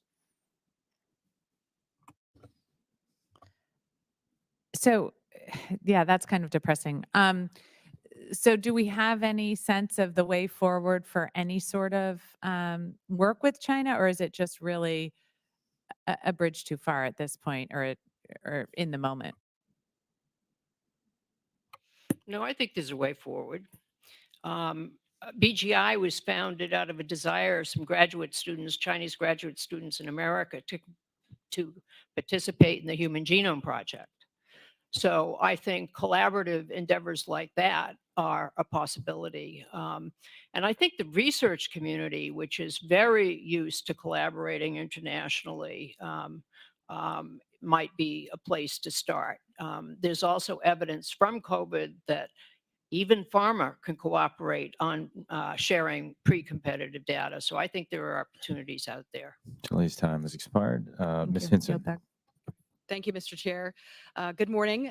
Agriculture is a massive economic driver in my home state of Iowa. So when I hear about the little jabs from my colleague from the north about soybeans and corn, and we have hogs that outnumber people 7-1, and all of these things combine to be a great economic opportunity for us in Iowa when it comes to advancement in America's bioeconomy. There's just so much of an implication here for our national security interests when it comes to food security. And while we still are the leader here in the United States for agriculture-based bioeconomy, our stature there is being challenged, as we've already discussed today. Chinese investors contributed over $14.4 billion to their bioeconomy here. U.S. private sector only about $10.4 billion. So there is a significant gap there in investment. And my first question is for you, Dr. O'Toole. We know that the U.S.-led Human Genome Project was really instrumental in laying the groundwork for countless health innovations that we as humans use today. But in your written testimony, you talk about that next frontier really being sequencing plants. Genetic sequencing right now only available for about 10% of cultivated food crops. So what would you say are some of the She implications looks like she knows about for horses and agriculture's clover. competitiveness with the PRC if they are the first to be able to sequence these things? I think it would put U.S. agriculture in a very poor position as a competitor. I think we need a plant genome project for historical food crops, of which there are about 700. I think we'd learn a lot about which genes would increase yield. I think we'd learn a lot about how to make plants less thirsty. I think we could help Jason succeed in making all plants capable of fixing nitrogen, which would mean we could do without fertilizers, which are synthesized using high pressure and high energy and contribute to greenhouse gases. I think we'd be able to grow crops places we cannot do so today. And I think it would be critical to get through climate change. Well, Norman Borlaug is from my district, so we take that very, very seriously in terms of food security and the research that goes along with it.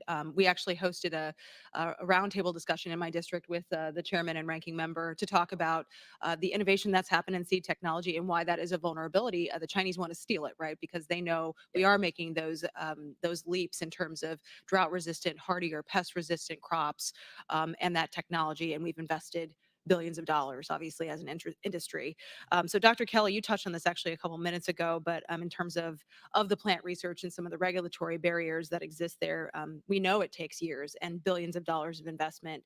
So given the importance here of the future of the global bioeconomy, can you elaborate a little bit on the regulatory barriers that companies like yours might face? What can we do to get the government out of the way so that we can really supercharge this? Yeah, and I'll say one of the best days of my life was touring in Ankeny, Iowa, the genomics sequencing facility of Bayer Monsanto. It's incredible technology, truly.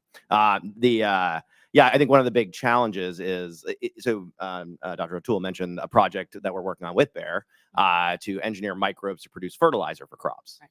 On the seeds, right? Yeah, you put it on the seed. So soybeans are magic. They have little microbes in their roots that self-fertilize the crop, but corn, wheat, rice, they don't have this. And it's $70 billion ton, right? So we have to engineer those microbes.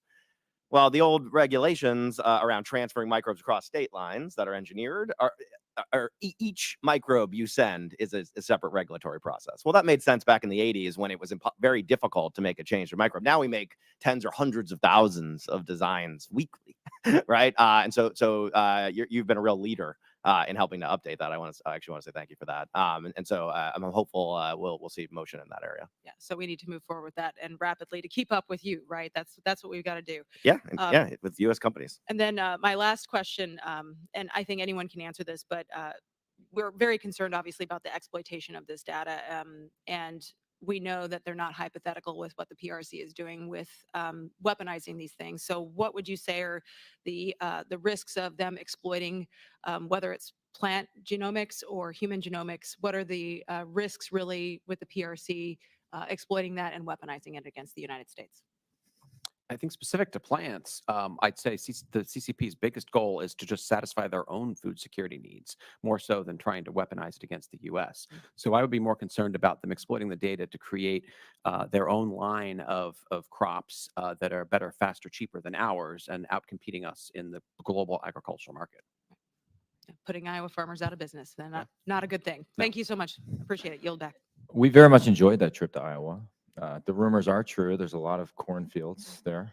Very field of dreams in my memory. So thank you for your hospitality. Mr. Torres. Thank you, Mr. Chair. Biotechnology is revolutionary. It has the potential to revolutionize the production of food and fuel, medicine and materials. It has the potential to cure disease and combat climate change. The bioeconomy could have the benefit of a new industrial revolution, a bio-industrial revolution, without the cost of environmental degradation. Although biotechnology could be every bit as transformative as AI, it seems to command far less attention from both policymakers and the public. And so, Dr. Kelly, why do you think that is? What is the public and what is Congress missing about the magnitude of the biotech moment? That's a great question. We take biology for granted, is the challenge, right? So we're so familiar with it, right, that we don't think of it as technologists. And so I think what we're taking for granted is how quickly the technology is moving to improve it. And I mentioned in my opening statements, sir, I actually think the application of AI models in biology will be more disruptive than they are in human language. And so it's turning out that AI is one of the things that's opening people's eyes to what's happening in biotechnology. So back in 2019, China arrested and imprisoned a scientist for genetically editing babies. How should the United States think about the bioethics of gene editing, and how do we prevent gene editing from becoming a 21st century version of eugenics? It seems to me that we as a society should permit gene editing for the purpose of preventing disease, but probably should prohibit gene editing for the purpose of changing traits and producing designer babies. Is that the right place to draw the line? Dr. O'Toole, I don't know if you. I think that's going to be a really hard line to draw, honestly. I think there are some bright lines we could draw today, but what I would recommend firstly is we have to get started. Every time we talk about biotechnology, people talk about the ethical, legal, and Big social smalls. implications of it, and then we do nothing because it's hard. I think convening a group of people, including so-called ordinary citizens, to think through specific cases of how to use biotechnology or how to not use biotechnology would be a good place to start. We're going to have a very public and a long-term conversation about these technologies, and we're going to be much better off if we get started earlier. So with biotechnology comes the need for biosecurity. There are pathogens that are highly transmissible but are not highly lethal. There are pathogens that are highly lethal but not highly transmissible. You know, one could imagine a world where the combination of AI and biotech enables anyone, anywhere to manufacture the, quote, perfect pathogen that is both highly lethal and highly transmissible. I mean, how do we prevent that nightmare from becoming a reality? And is that nightmare even preventable? Might I answer that? No, please. I do not think that is a credible near-term nightmare, and I am getting increasingly worried that doomsday fears of AI and biotechnology is going to get in the way of productive use of those two very powerful technologies. I think we have to be very careful when we speculate about the bad things that could happen. We certainly need biosecurity, as you say, but we have to focus on what we can do today and not think in terms of all possible speculative futures. I'd maybe just add, yeah, the ChatGPT moment has not happened yet for AI models built on top of DNA. The biggest risk to the United States is that it doesn't happen here first. Right. So I think that's number one. We got to win that. Then I think your comments are Manhattan correct. Project of our time, right? Yeah, but then I think we need to think of biosecurity like cybersecurity. The idea will be you will have distributed threats, and so you need persistent monitoring, just like we monitor. We monitor our phones more than we monitor ourselves for viruses. Ms. O'Toole, you described China as a genuine challenge to U.S. pharmaceutical preeminence. The United States developed 3 effective COVID vaccines at an astonishing speed. China essentially developed none. How do you reconcile China's abject failure to develop an effective COVID vaccine with the notion of China as a challenge to U.S. pharmaceutical preeminence? I'm really surprised they didn't develop their own vaccine, to tell you the truth. They used old methods. They didn't know how to use the mRNA techniques. China is not anywhere near where US pharma is today. But if you look at their progress over the last 10 years, it is really astounding. And they are saying, and they are moving in the direction of, beating us. That's what they want to do. And they need to do it not just for their geopolitical ambitions, but they have the second biggest pharma market in the world. Their people are really sick. They really need medicines. And um, uh, China needs to build its own pharmaceutical industry, and they're using all means at their disposal to do that and making very clear progress very fast. They're learning from us. Ms. Steele. Yeah. And then John. Thank you, Mr. Chairman. Uh, Thank you to all our witnesses for sharing your testimony today. And Dr. Clancy, I agree with you that we must protect intellectual property, especially with the critical emerging technologies. Many of these new technologies are being developed in my state of California. As a member of Ways and Means Committee, I have been fighting hard to allow U.S. companies to expense their R&D. I also be leading efforts to ensure that our tax system will allow companies to keep and move IP back to the United States. Dr. Clancy, you mentioned that you must reconsider our globalized trade relationship with supply chains. I agree.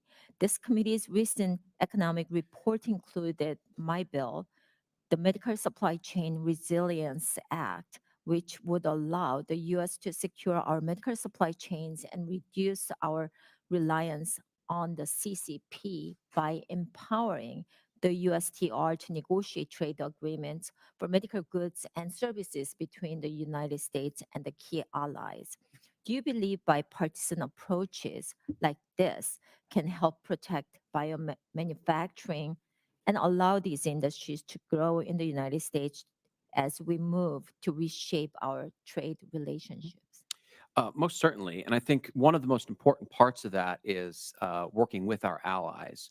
If the U.S. tries to build a U.S. bioeconomy only to satisfy the U.S.'s needs, then it won't be able to scale or compete with what China's doing and with their network through Belt and Road and other activities. And so I think whenever we're contemplating trying to build a competitive economic, a durable competitive economic advantage over China, we need to not think of it just as the U.S. Domestic production to satisfy the U.S. market.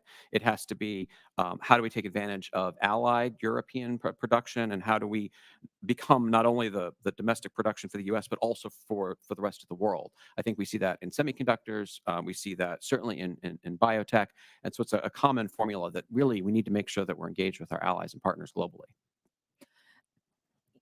I think I'm going to go just a little on the side, but those United States protectionism right now, they try to work with our allies, but at the same time, we are guarding our allies, work with others, such as like rare mineral earth that from like Malaysia, 95% goes to China, and then we are actually stopping those allies. Became like they're in so big debt. So we really have to work with allies. Our most important part that right now that administration has been pushing for these allies that not to work with other countries, but just work with us. But we are not really opening up that ourselves in this country. They're really causing a lot of problem that I think. So we really have to do little step by step working with these allies for any like chip industries or pharmaceutical industries and other industries that we really have to open ourselves up. So Dr. O'Toole, according to a report prepared for the US China Economic Security Review Commission, a handful of Chinese companies hold critical laboratory improvement amendments certifications enabling Chinese companies to direct access to American medical and health data.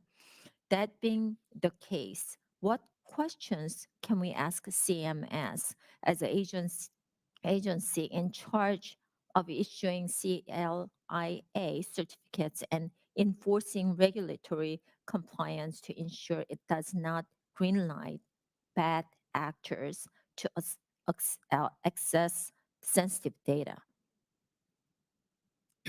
So this goes back to the need for much more robust biosecurity in guarding data. And certainly human data in particular and human clinical data is of particular concern, not just for privacy reasons, but it's very valuable for creating drugs that you could make a lot of money off of, among other things. So I think we definitely need to help CMS and demand that CMS increase their. It's a combination of bio and cybersecurity. We need a lot of digital data. We're going to definitely create these big data banks. And alongside that, in parallel, we have to develop cybersecurity provisions for these data caches that we really didn't think of as national security assets until recently. My time's up and I yield back. Thank you. Mr. Molnar. Thank you, Mr. Chairman, and thank all of you for being here with us. I wondered if you could comment on the agreement between the United States and the PRC on cooperation in science and technology, the STA, is set to expire at the end of this month. I'm concerned that the PRC has previously leveraged the STA to advance its military objectives and will continue to do so. Do you believe the State Department should once again extend the STA? Should there be negotiations and amendments to that, or should we withdraw from that entirely? I guess I think everything that's happened over the last 5 years would make it very hard to move forward with it in its current format. I also will observe that the U.S. has a range of S&T collaborations that the State Department executes with governments all over the world, but they often don't get much energy put behind them. The State Department doesn't own the S&T dollars, so they're signing the agreement, but then it's up to other agencies to actually follow through with some of the joint collaborative programs. And so I think we've already seen many of the programs under that agreement atrophy over the last 5 years as our position with China has changed. I think it certainly makes sense to re-examine the if we were to continue a treaty like that, how we would orient it. Okay, thank you. Dr. O'Toole, you're an expert in biosecurity. I wanted to focus on the HHS Biomedical Advanced Research and Development Authority, BARDA, and the role that they may play in working with companies to onshore pharmaceutical manufacturing. You'd mentioned that government needs to play a strategic role. I wondered if you could talk a little bit about any role you think BARDA might play with U.S. companies who are trying to onshore, aspects of their business, and how BARDA might play a role in that. Yeah, I think BARDA could play a very important role.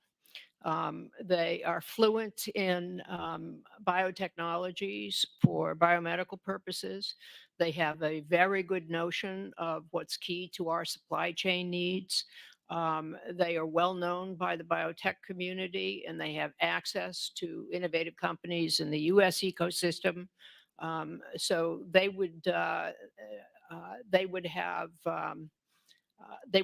occupy a unique position in coordinating trying to onshore companies for specific purposes or in general. Okay, thank you. Dr. Clancy, your organization partners with different companies across America on research for our country. Do any of the companies ever enter into agreements with, licensing agreements or partnerships with CCP affiliated companies? I'd say that's would not be common among the partners that we're working with. But I think in general, we see a lot of sort of predatory investments from the CCP in the U.S. innovation ecosystem. So The Bayh-Dole Act, which was referenced earlier, is a critical piece of our tech transfer and IP innovation engine, moving R&D from universities into startups and into companies. And certainly the PRC also recognizes that as a weakness. So they're able to target early stage companies with investment and get access to the IP after it's sort of left the enclave of the university environment. So I think it's something that we need to pay a lot of attention to and make sure that there is an awareness of the risks of that, the safeguards to prevent it, and sufficient capital available in the U.S. Such that you don't have to look to the PRC for investment. Okay, thank you. And Dr. Kelly, wondered if you could talk, it seems like there's an issue of trust involved when it comes to, innovation and biotechnology. I remember the, big debate on GMO, this whole area in food. How do you address some of the issues of trust and sort of a public relations issue for some of these technologies? Yeah, I actually think that framing is quite perfect. Yeah, there was a large debate back around GMO labeling in this country, maybe now almost 10 years ago almost. And at the time, actually, I think it was a much smaller company. I wrote a New York Times editorial because we kind of had nothing to lose, where I said, we're a GMO company, and I think we should label GMOs. Because the average scientist, by the way, I got hate mail from a Nobel laureate as soon as it hit the New York Times. The scientific view is we just need to educate people more. Right? If we just teach them, they'll just learn that there's never been a negative case of anything from a GM crop. We'll just got to educate them. And what people are saying when they want something labeled is not that they need to be educated. They're saying, I don't trust the people in charge of this technology to act in my interests. That it's a trust problem. And hey, will you label this so I can make a decision on my own? And you turn around and you say no. How does that do for trust? Right? And so what ended up happening was after the labeling, nothing. Right? The sales of these products has gone up. You go in the store now and almost everything says it's made as a product of genetic engineering. Right? And so that footing, and I think the industry's learned this over time, that we need to build trust in the motives of the people deploying the technology is absolutely the most important thing. It's far more, surprisingly, important than educating. And the last point I will make, people trust things that they can do themselves. Like we teach literacy in this country, right? We teach you to read and write. We teach computer literacy so that you can not just use your phone, but write software, participate. We need to teach bioliteracy. We need people to be able to participate. So those folks, brilliant people, in farming communities, things like that, can actually innovate, develop their own crops with genetic engineering. They should be bioliterate. And I think it's a big opportunity in this country. Okay. Thank all of you. Thank you. I believe the ranking member had a follow-up question. Yeah. So Dr. Kelly, you raised the fascinating idea of these plant structures, manufacturing various items of importance to us and performing other useful roles as well. Okay.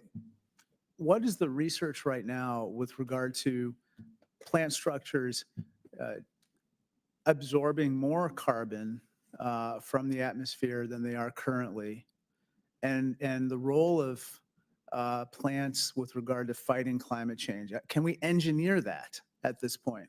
And what's the science and status of research on that? That's a great question. Yes, there's actually a company, it's called Living Carbon. They're doing an genetically engineered poplar tree that grows faster. Explicitly for this purpose, right? To capture carbon. Okay, hold on a second. I know this is almost done, but I got to stop this for a second. So they want to address climate change by changing climate. Okay. Or changing the way plants absorb the climate. Does anyone see a tricky little cycle going on here? Taking carbon out of the atmosphere. One of the best things we have at our disposal is plants, truly.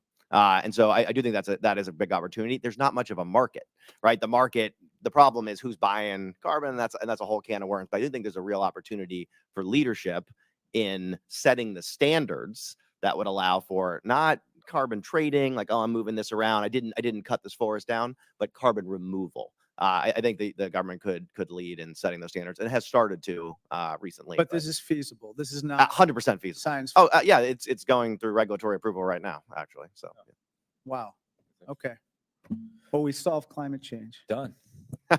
another great And while there may not be a What strong can't the market for select committee on carbon, CCP do at this point? there could be a market for poplar tree, like building materials, right? So there's this, Right. Yeah. right. That's the important part. Just a quick, the last question, my magic wand question. If I give you a magic wand and you can do one thing with it, what is that one thing? I know that's unfair. We'll go reverse. Dr. Clancy first. I guess I would say, go back to the biomanufacturing topic. I think we have a significant capacity in the U.S. around ethanol production. And so we think that we have this sort of at-scale bioproduction capability, but it really is designed to satisfy a narrow set of use cases. And if we really want to broaden the set of use cases we're applying biotech to at scale, we need to fundamentally expand our biomanufacturing capacity. Dr. O'Toole? Data is the oil of the biotechnology industry, and we have to build big databases that are secure, that are accessible, and that include all kinds of data available to U.S. industry and researchers. Thank you. Dr. Kelly. We need to treat biosecurity as a national security and intelligence problem in addition to a public health problem, and be monitoring globally for viruses genomically so that we don't get surprised again like we did a few years ago. Thank you. I appreciate that. Your written and spoken testimony was excellent, substantive. You've given us a lot to think about and a lot of ideas for future legislative action. So sincerely, thank you for your time. Thank you for being flexible in light of the fact that we had to cancel the field hearing. I know that's very annoying, but we're Congress. We cancel all the time, okay? With that, questions for the record are due 1 week from today, and without objection, the committee hearing is. Yes. There we go. See ya, Mike Gallagher. And me. Oh my gosh. Why do I do that every time lately? I like close out the hearing and then just take myself off screen too. All right. So yes, so we're having like an interesting GMO grows well in chemtrail seeded rain. GMO has no seeds. Yeah, do you know part of the reason why they have no seeds is because then farmers are forced to buy the seed every year as opposed to growing the crop, saving some of the seeds, and then using those seeds. So part of the reason why they have no seeds is to force the farmer to buy the seeds every year, which is interesting. Mike was getting a little snarky with Jason. That he was. Yep, got to buy those Monsanto seeds every year. Hasn't anyone seen Jurassic Park? True. Oh, poor Tara. She was having a rough day in the chat today. Oh my goodness. All right, guys, I got a couple of and way farming has been done since the beginning of time. Yeah, grow crops, save the seeds, grow from the seeds. Yeah, but you know, they can't make money off of that if you only have to buy the seeds once. All right, let me show you. I had 2 articles that I wanted to share with you. Which one do we want to do first? Let's do this one first. All right, there we go. Let's see. So this is Washington Times. Democratic lawmaker raises alarm about China's mind-reading tech push. Crazy, you guys, crazy. A key House Democrat, and we know this is Krishnamurthy. Thursday, this was, when was this? This was on, well, I guess it looks like he said it on February 28th. Oh my gosh, I hate these little pop-ups. Warned Thursday that the Chinese government is intent on developing mind-reading technology, and he said Beijing won't limit its experiments to its soldiers and officials.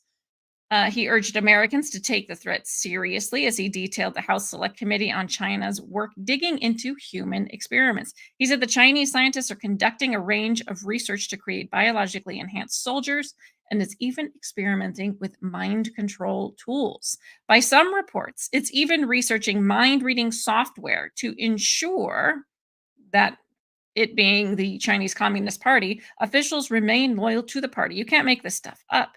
he said at a hearing. And the CCP is not content to simply experiment on its own soldiers or read the mind of its own officials. They are collecting large quantities of genetic data from Americans. He cited the claims from Chinese scientists 2 years ago, contending they've made progress with artificial intelligence for mind reading tech that measured brain activity and facial expressions to determine people's loyalty to the regime. The lawmaker said such new tech could let the Chinese leaders supercharge their surveillance capabilities. Navy Lieutenant Commander Mark West expressed concern last year about China's experiment with brain-machine interfaces and said Beijing has far less concern for the tech's reversibility and people's well-being than do U.S. researchers, which of course means they can get further a lot faster if they're not worried about casualties, little things like that, brain damage, all annoyances, really. Writing for the U.S. Naval Institute, he urged the U.S. to consider the threat that the new technology could one day carry out a complete mapping of brains so that neurons could be identified as attached to memories. Can a person's BMI be hacked to extract information from a mind? He wrote, could someone be interrogated merely by hooking them up to a BMI? Can you imagine having the computer just be able to read your brain, read your memories? The Defense Department blocked Lieutenant Commander West from speaking with the Washington Times last year. Well, that always tells you there's more to the story if they can't talk about it, or they block them from talking about it. Researchers around the world are searching for answers to such questions. There is considerable debate about exactly what capabilities China's government and others have created. Intention detection technology powered by AI models has attracted the interest of many governments, including China. In 2019, China's Tianjin University and China Electrics Corps said they created a brain talker device capable of decoding a subject's mental intent through electrical signals. The CCP Biothreats Initiative, a private research group, published a study in December saying China's military is at the forefront of incorporating brain-computer interfaces, artificial intelligence, and biological weapons into its strategy, including tools for sleep-inducing biological weapons and devices linking brains to powerful tech capable of influencing a person's decision-making. So basically, they're creating technology that can force you to choose certain things or make decisions the way they want you to make those decisions. That's scary. That is crazy. That is just bonkers. Yeah, exactly. The Manchurian Project. Puppet judges for an agenda. That sounds vaguely familiar. Where have I heard that? Oh, yeah, here in the US. They don't need decision-making brain interface technology. They just need money to get that done. Ay. That is the Matrix tech. It is. It's really crazy. It's really crazy. But wait, there's more, folks. There's more. Let me get the other one. Where is it? That was kind of like a really weird version of the Star Trek theme. Here we go. Okay. There we go. Okay.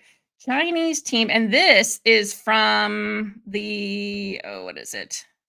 From China. It's a South China Morning Post. Okay. That's where this is from. Make sure going back didn't screw that up for you guys. Okay. Chinese team behind extreme animal gene experiment says it may lead to super soldiers who survive nuclear fallout. That's right. Modified human embryonic stem cells showed supernatural resistance against radiation, according to a paper by the Academy of Military Sciences team in Beijing. And Shanghai-based scientists said study may open a can of worms, particularly when funding is involved. Oh, little tardigrade. So cute. A team of military medical scientists in China says it has inserted a gene from the microscopic water bear aka tardigrade, into human embryonic stem cells and significantly increased these cells' resistance to radiation. They said success in this unprecedented experiment could lead to super tough, it's not letting me highlight, super tough soldiers who could survive nuclear fallout. And that's all they're giving us. I did it again. Oh my God. They're controlling my decision making by making me make very bad decisions and taking myself off the air. No, they're not. It's just me. Anyway, so they're looking into making their soldiers resistant to a nuclear fallout. What do you think that means? I mean, clearly it means their soldiers would be resistant to a nuclear fallout, but are they planning a nuclear war? Or are they simply prepping for the possibility of a nuclear bomb being dropped on them? I'm kind of thinking it might be the former, which is crazy. What do you guys think? Ay, ay, ay.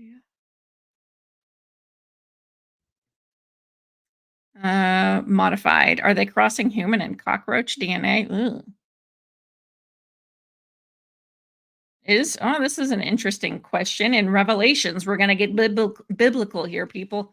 Is China in Revelations 18:11 the consumer nation? Interesting thought. Fascinating. I don't remember, which is terrible. Considering I was getting a degree in theology, a master's in theology, I should know that. I don't remember that part of Revelations. It's been a while. It's been a little bit. I'll go back and look because that's interesting. Interesting. They will fail in this, Snoop says. I don't know.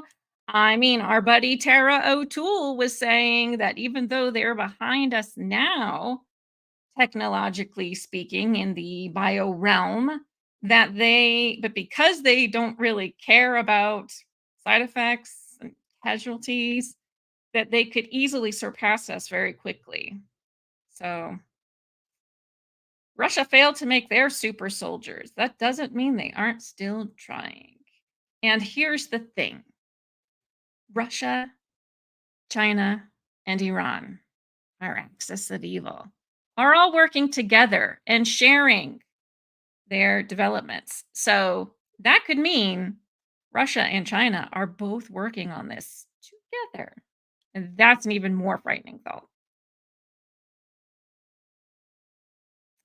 That's how they do. So the shock factor is broken and the witchcraft sticks. Oh, thank you, Chris Martin. Revelation chapter 18:11. And the merchants of the earth shall weep and mourn over her, for no man shall buy their merchandise anymore. They are the axis of cheap products, right? I think that's their official new name. The axis of cheap products. Yeah. The old made in China. Quality with a K. Yeah, that's true. That is very true. So somebody said that our military, was it Snoop, that our military already had a helmet? Oh, Air Force does have mind reading helmets. Mind reading helmets. Interesting. Now, how would that work? Is that again looking at the electrical signals in the brain, detecting what the signals are? I mean, you'd have to know which each neuron is containing, right? What thought or memory it's containing. So I don't know how they could read your mind per se. Maybe they could gauge your emotional state because those can be in different areas of the brain. That I'm not sure. China is now number one consumer nation, India second, and US third. Well, I mean, certainly population wise, China and India are huge. So I can imagine they would be huge consumer nations. Okay, Snoop is saying yes, the electrical signals in the brain. It puts the helmet on its head and gets into the cockpit. Ugh, gosh. AKA robots. Hey, Christopher. Hello, chat. Listening, my afternoon common sense channel. Oh, thank you. Thanks. Voice to skull tech is a real thing. Mass shooters. Yeah, they have talked a little bit about that. They don't call it voice to skull tech. Um, they have talked about how they're able to transmit voices. And it initially was like from a distance, like, and it sounded like it was somebody whispering in your ear, and how now it can go literally inside a person's head. They have talked about that openly. I can't remember where I saw that. But yes, it is. It is a real thing. Great impulses, read like language. Audio induction mics. Is that what it's called? Thanks, Chris. I knew you'd have it, buddy. Yeah. But they have talked about that, which is really interesting. That it's interesting and it's frightening that they've talked about it publicly and openly, which means that's old tech for them. So what are they doing now? If they admit to something, they're way beyond that. So where are they at now? Yes, it is also called Voice of God, used for interrogations in Iraq. Oh, did they use it for interrogations in Iraq? I didn't know that. Interesting. Yeah. So yeah, where are they at now? What are they doing now? If that's the stuff they're telling us. Eek. Eek. Yes, the earpiece is actually sensors on top of your head. Huh. Crazy. It's crazy. So the biggest takeaway for me is not necessarily like biologically enhanced soldiers, like we're thinking Captain America style. Like if they want to make a bunch of Captain Americas, far be it from me to stop them from doing that. That just needs to happen, I think. However, China making soldiers that are able to withstand nuclear fallout and also technology to control your decision making abilities. Those to me are the two most frightening takeaways from all of this, at least for me. What about you guys? I mean, there's the whole virus thing too. Not great. Not great, really. But what are the two scariest things that you guys heard? What makes you kind of go like, "Ooh, yikes, yikes." Governor Ventura showed some technology that can minds speak to each other when he had his TV show. Hmm. Scary, clear communications. Yeah. Interview with soldier operator is amazing. That's interesting. So is there video of these interrogations in Iraq using that type of technology? That would be really interesting to see. The one with Alex Baldwin? What? I missed something there. Oh, it's South Park thing. Okay.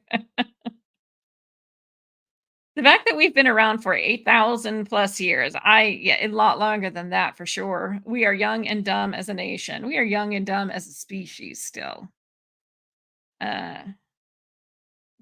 Graphene oxide xenobots for human hacking is your worst. I don't even know what that is, but that sounds crazy. Just sounds crazy.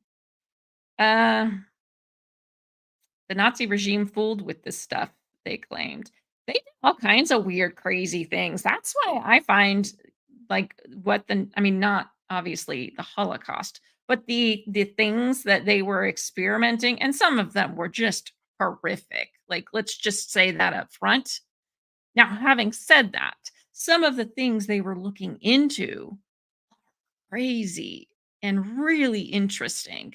Now, I obviously don't think that they got very far with any of it, unless maybe that's the tech that our government isn't telling us about, because Operation Paperclip, a lot of the Nazi scientists came over here in the 50s and were assimilated into society, and nobody knew they were Nazis. So maybe they did succeed and we just don't know it. Dang it, Chris. Why you gotta be the voice of reason? Interrogation rule number 1, no pictures, no video. And I think that's false. I guarantee you there are videos of some interrogations somewhere, just not publicly available. I'm sure there's video, but probably nothing public. You're right. Fine. You're right. Germans took Pervitin daily during the war. Speed. Oh, wow. Eesh. Yikes. They had the bell. Die Glocke. Yes, it was one of the Wunderwaffes. Yes, the wonder weapons. Die Glocke. We don't know what it is. I used to have books on that. The Wunderwaffe, the wonder weapons, the things they were trying to come up with. You know me, I like weapons. Super soldier concept, yeah. Graphene oxide is in the clot shot. Paperclip hybrid program. You never know. They were doing all kinds of crazy stuff. Nazi super soldier program was mostly use of meth. Well, they probably believed they were invincible, for sure. For sure. And believing is half the battle, right? You know, panacea, all that jazz. So they probably thought they were really invincible. Yeah. Kecksburg UFO, maybe. Then I heard it was some type of space junk. Yeah, I always thought that too, that the Kecksburg UFO might have been Die Glocke, because, you know, they said it looked like an acorn, but you could easily see that it looked like the bell, if someone didn't know what they were looking at. So maybe that was just a flight gone wrong. But and there were some people that they had some like symbolism on it, right? Like if I remember the Kecksburg UFO incident correctly, there was some writing on the outside of it of some kind, like some symbols, but I can't remember what they were. The Vonda weapon, yes, the Vonda weapon. Look up the movie The Objective. Oh, okay. What is that? Bradley, what's that movie about? I'm trying to go back and look and see what you were talking about, but not sure. The bell, like Taco Bell. Yes, slightly different kind of bell. Yeah. Chris, do you not know about the Glocke, the Nazi bell? Oh my gosh, man, look it up. Look it up if you don't. Yeah, that's a Mexican UFO, the bell. Oh, man, I just thought of something. This is going to sound terribly racist, but it's funny. You remember the old Taco Bell slogan? Run for the border.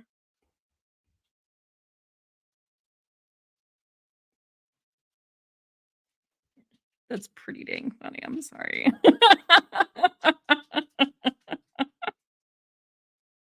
Oh, man. So all the illegals coming towards the border, they're just like, yo quiero Taco Bell.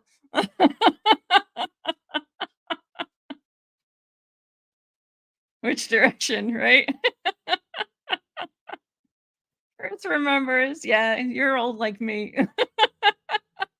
Like the Chihuahua. Yeah, I know. The Chihuahua was cute. Oh my gosh. So funny.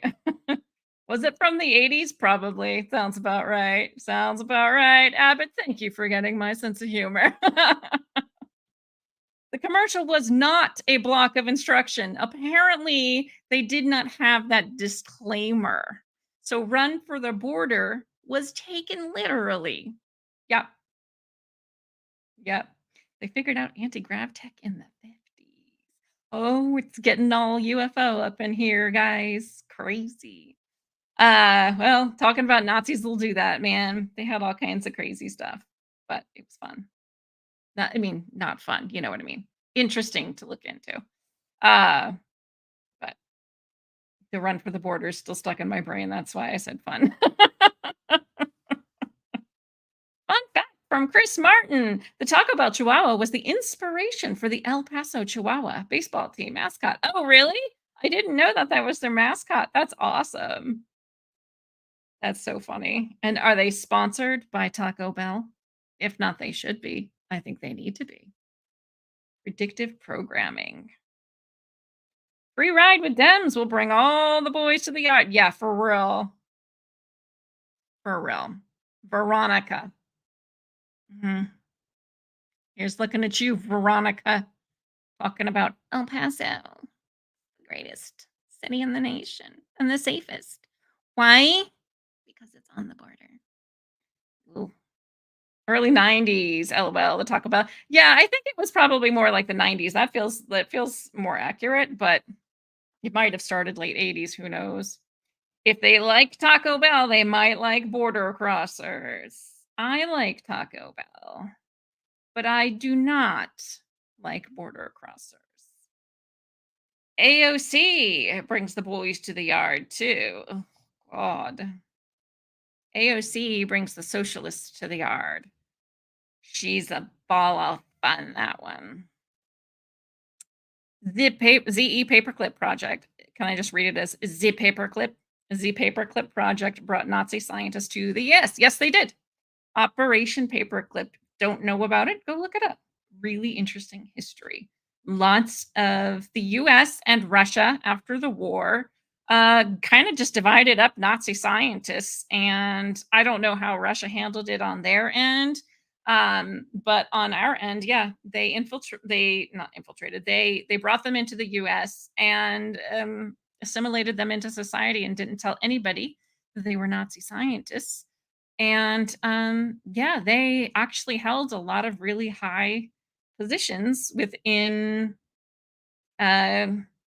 agencies and private companies.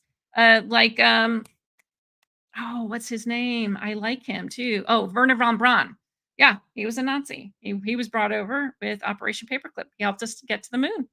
There are a lot of very brilliant scientists that were forced to work with the Nazi party. So, I'm not going to say they were all horrible human beings. A lot of them were forced to do it. But yeah, brought into the US and nobody knew they were Nazis. Taco Bell workers make $20 an hour here in California now. It's a career.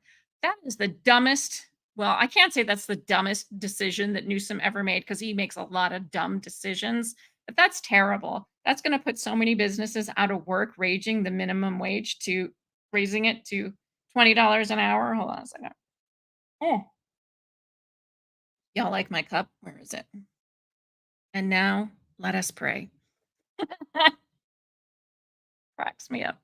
Yeah, he makes a lot of really dumb decisions. And guns, ugh, he's just like determined to get rid of the Second Amendment. Isn't he? He's the one who wanted to make a new amendment to the Constitution, right? Can't stand him.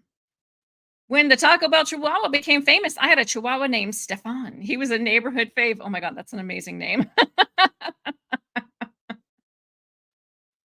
Oh my gosh. How many Nazi scientists were forced to be Nazi? That I don't know. But I mean, there were a lot of scientists and engineers and such. Like I know in Operation Paperclip, I want to say it's either 1,200 or 1,400 scientists and engineers and people like that were brought to the U.S. Just the U.S. alone. I'm assuming Russia probably had about the same because we kind of split it up between the two of us. So yeah, it is interesting. Grew up in NASA JPL town. Lots of German last friend. Yeah, yeah, yeah.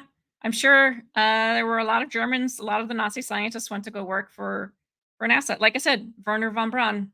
He was a Nazi scientist. And a lot of people once they found out sort of gave him hell for it because they were saying he was a Nazi. He was kind of saying, well, look, I was forced into it. There was some definite conflict or disagreement about him, shall we say. But he was a fascinating dude, like incredibly intelligent. Incredibly. Yeah, he is the father of our space program. Yeah, brilliant, brilliant guy. Gruesome Newsom, you got that right, JBW. Ugh, he's the worst. Yeah, he does want to destroy the Constitution. Oh, yeah. Yeah, that $20 an hour won't go far in Cali. Yeah, I lived there for nearly 4 years and I saw, yeah, that's the thing. Like, how about instead of destroying the economy of your state, maybe you work on fixing that instead of making it even harder for small businesses. Because, how many CCCP, Soviet scientists were forced to join the party? I don't know. That I don't know. Von Braun saw to it that top-notch scientists came to America. He was one of them. And Russia got the second-rate scientists. I mean, Russia got now remember Russia got into orbit before we did. It literally was the space race. Russia has a lot of really good tech. Russia is not lagging behind us. They are not. So if you hear that, don't believe it. Russia has a lot of amazing scientists there too, and engineers. Ron believed in the flat Earth like me. No, he didn't. Oh my gosh. Newsom track record. Poop times 2. Poop squared. Accurate. That is accurate.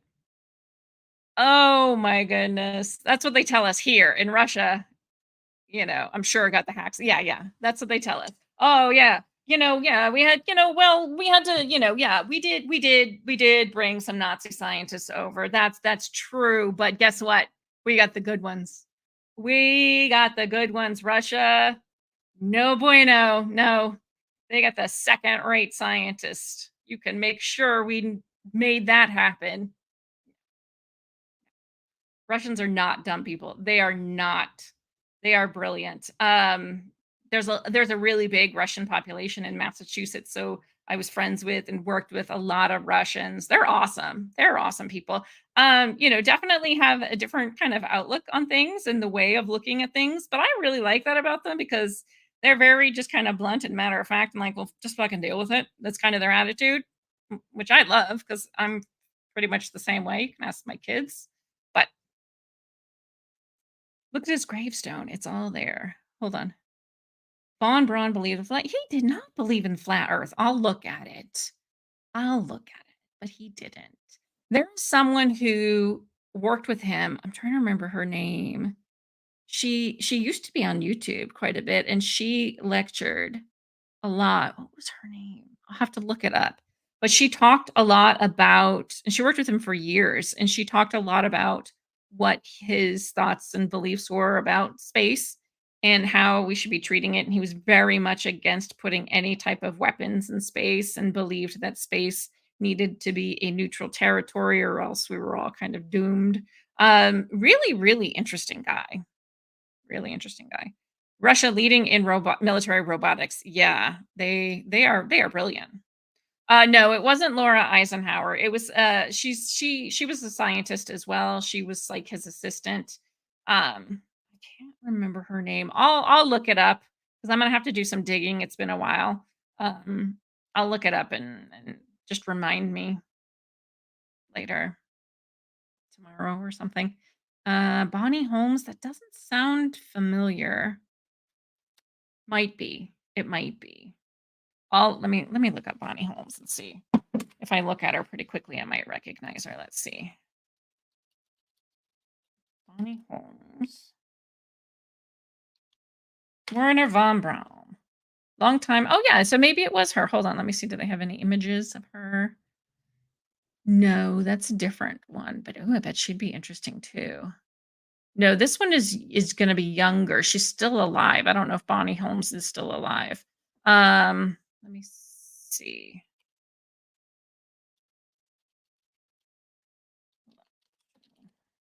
Let's see what's her name. What? Dr. Werner von Braun, next CIA guest speaker. Oh, what is this? This is a FOIA thing.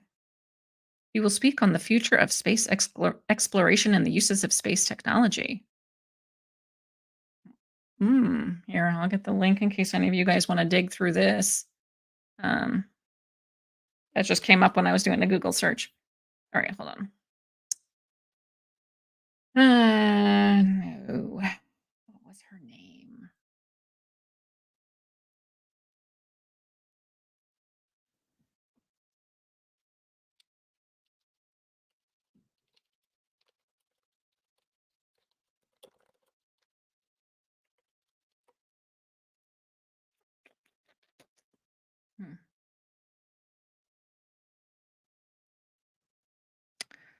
Let me see. Maybe if I look on YouTube, because I know. Let me see. Maybe if it's would it be in my? I don't know if it would be in my history. Let's see. Werner von Braun, assistant.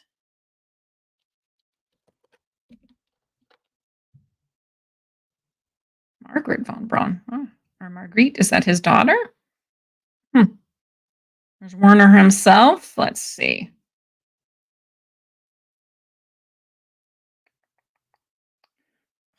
I remember looking for this not too long ago, and it's like really kind of hidden in YouTube now for whatever reason. I don't know why. Maybe she just hasn't done anything recently, but she used to kind of be on the lecture circuit.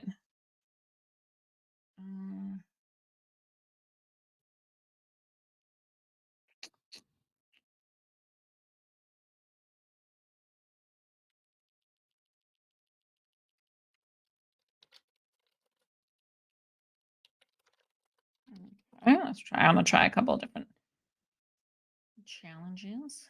Who's that? Werner Braun, lots of Werner von Braun stuff himself. Also fascinating to watch. Whatever happened to Werner von Braun? He died. That's an easy question. Was he a Nazi? He was. The shocking truth behind the Nazi son's inheritance, what you didn't know.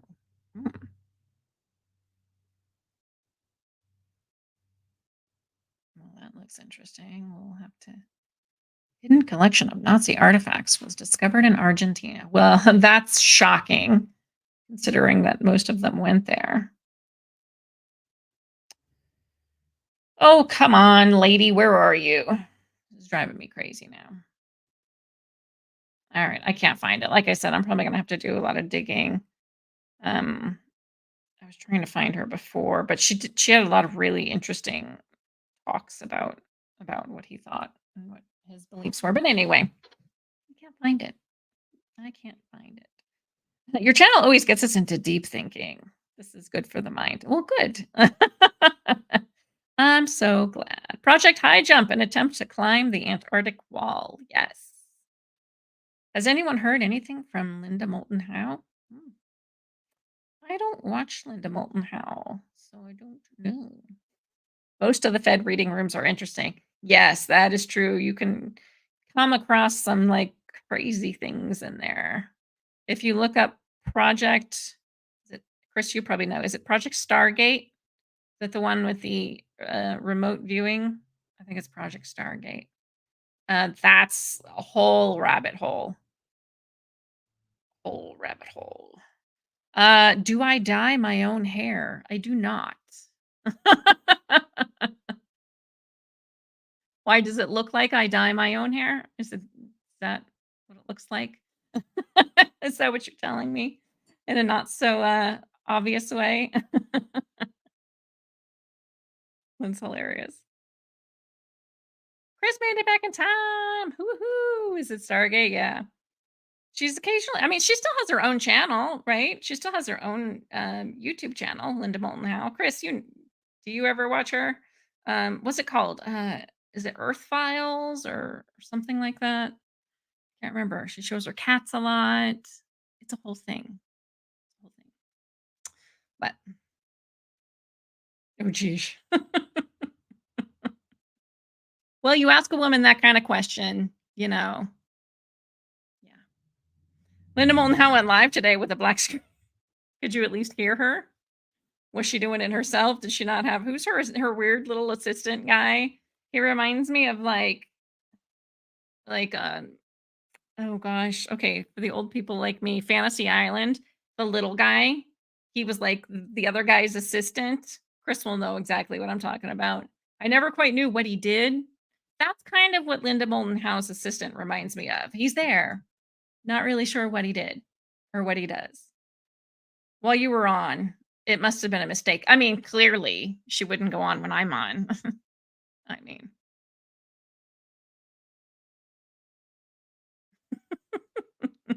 You change your hair color often. Oh, no. It's the stylist who does my hair. She kinda dyes it a different, well, lately a different red, but yeah, I do change it.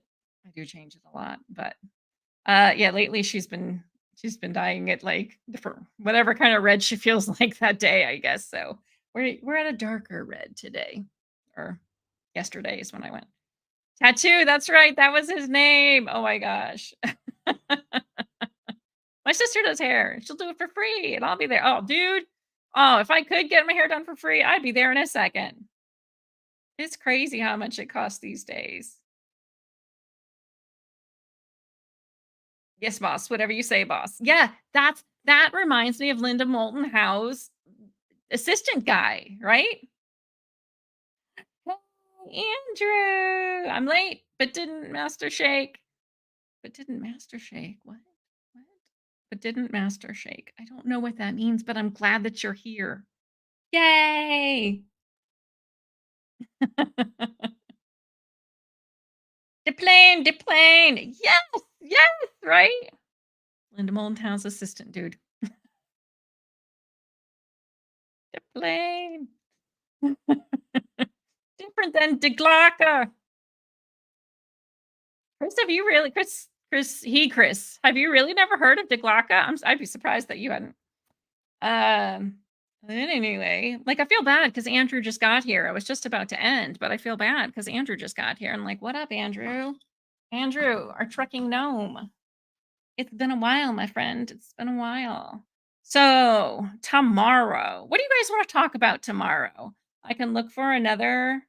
Here's kind of the two options that I'm thinking about. I could look for another hearing that we could watch together. You know, something super fun like the fiscal committee. Um, or I can look at kind of like talk about the news of the week and go through a bunch of different news stories from the week. Talk about that. I don't know. What are you guys thinking? Where are you leaning? Tell me. What would you like? Would you like a hearing? Would you like the news stories? Would you like something else? Bradley, behave with this question because I know where you're going. Heard many people say we were ahead of time. Yeah. So, okay. So, those of you that don't know, if you do know Jim Goodall, he's an aviation historian. He's a legend. Jim is a friend of mine, and he was friends with, oh my God, I can't believe it. I can't remember his name. The guy who was the head of Lockheed Skunk Works for a long time. Oh my gosh. He used to be in my old beginning, too. A quote from him. Anybody? Anybody know who I'm talking about? What was his name? The guy who was the head of Lockheed Skunk Works. And he was the one who said, like, yeah, we have the Kelly Johnson. No. Love Kelly. Kelly designed the SR-71. Ben Rich. Thank you, Abbott. Ben Rich. Ben Rich told Jim Goodall that whatever you can imagine, here's how he said it. Whatever technology you can imagine, like imagine, not just what you know is out there, but what you can even imagine.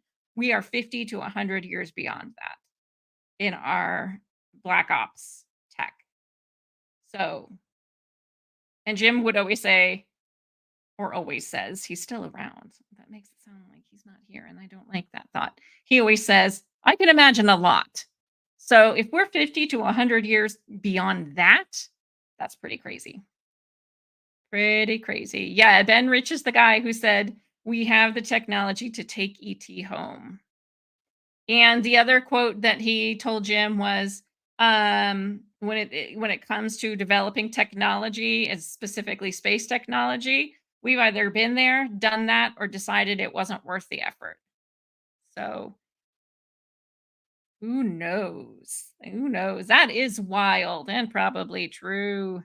The breakaway civilization. I got you. I know where you're going with that. Yeah. You would be an awesome coast to coast. Oh, I think you could do an awesome show. You're so I used to do all of my OGs here. I used to do UFO. It used to be a UFO channel. And like then I kind of expanded it to paranormal. So yeah, if you go looking in my history, there's a lot of those shows there you could find. I want teleporters. I want replicators. That's what I want. I want replicators. Yeah. Andrew wants the beam technology from Spaceballs, where you're back. Yes. Spaceballs. That's so good. It's so good. Oh my God. Well, was it may the Schwartz be with you? Yeah. Yeah. Glimmer Man. Oh, Glimmer Man's a weird one, right? It's an interesting phenomena. But what if they can't imagine what I can imagine? It's like the theory of the infinite. True, true, true. Where your ass is on backwards. That is right. Like that would really suck, especially like as a woman, if you were beamed down and your head was on backwards. So now you could look down at your own ass and then you're very disappointed by what you see. That would really suck. Like that would mess with you mentally, I think. Yeah, I'm late, but I brought laughs. True that.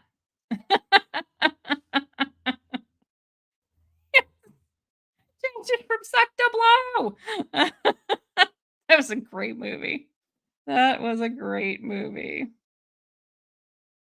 Abbott says, I want to download my dreams and thoughts in Brainstorm. Is Brainstorm an actual thing? I don't know what that is, but that sounds, is it like a repository of people's thoughts and and dreams? That would be interesting. If I saw my ass in front of me, I'd be sad, sad ass. Right? Like, what if you look down and you're just like, damn it, is that what it really looks like? God damn it. Ugh. Well, yeah, back asswards. Exactly. You got it. You're with me. Comb the desert. Yes. And they have the big comb, literally combing the desert. Oh, it's so great. Like Death Becomes Her. Oh, that's right. I see my ass. That's right. That was a good movie too. Oh, thank you, Andrew. I'm okay with anything you pick, Lynn Hurley. I saw Chris said the news. Let me see. Let me go back. Did anybody else have an opinion? News, news, news. I don't think so. I want to talk about Madeline.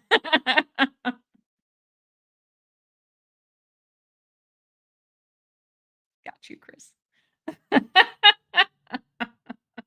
News, please. All right. Cool. So we'll do a news show tomorrow. Let's just talk about this crazy, wild, wacky world.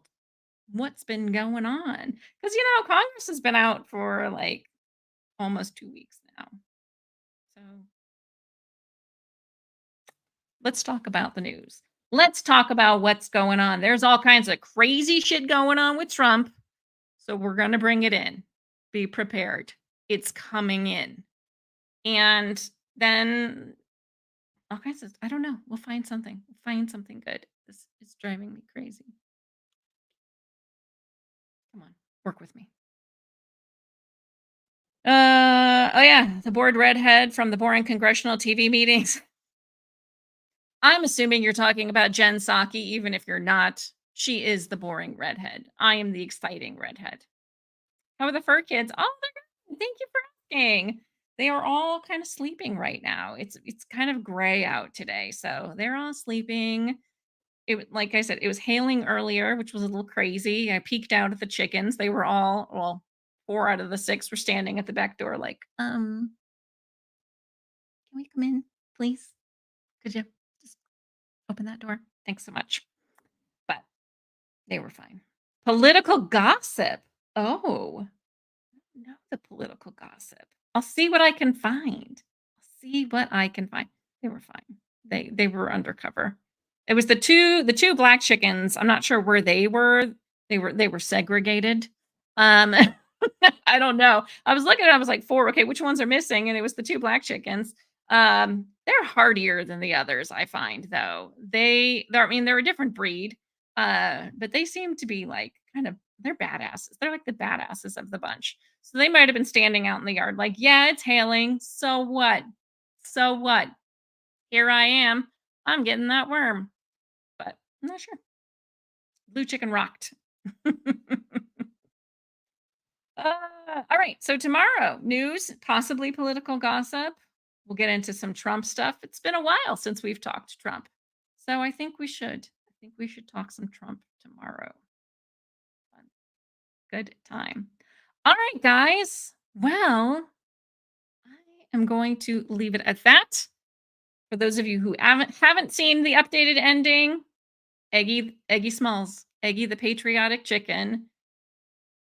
There's a grown-up picture of her now. The other one, she was still young. She was like a teenager. Now you got the grown-up Eggy on here. And I love the face she's making because she just looks like she's not going to take shit from anyone. And that's about accurate. So with that, I'm going to let Eggy take us out. And I will see you guys tomorrow. Thanks so much for being here. And thanks, Andrew, for making it right at the end. Yay! All right, guys. I'll see you tomorrow. She's not with the Biden look. She does not have a Biden look. She's much better looking than Biden. Come on. Don't insult my chicken. Anyway, I know you're just kidding. There's city hall meetings at the village of Dolton that have been getting pretty fun to watch. Oh, yes. Or maybe I'll look and see if there's another Chicago one. That was great. That was great. Okay, SoCal, I'm gonna look. Maybe I'll find some fun city hall meetings. If any of you guys know of any, send them my way. Just put like a link or something in the comment down below the show afterwards. But that'd be great. All right. Thank you guys so much, and I will see you tomorrow. Bye.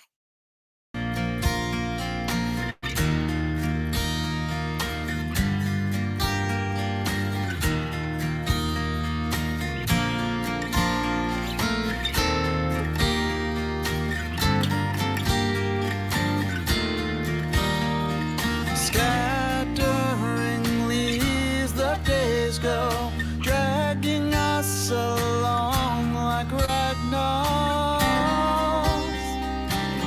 Make these moments move faster. It's our latest disaster. There's no place I'd rather be anyway. This will do for a while.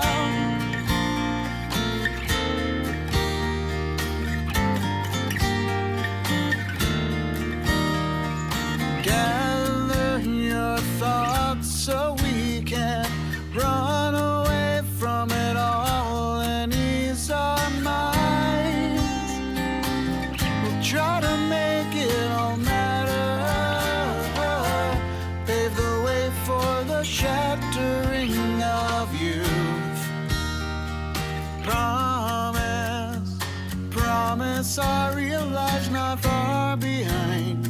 Leave nothing to chance and we will not find. Still, I'd like to be here for a while.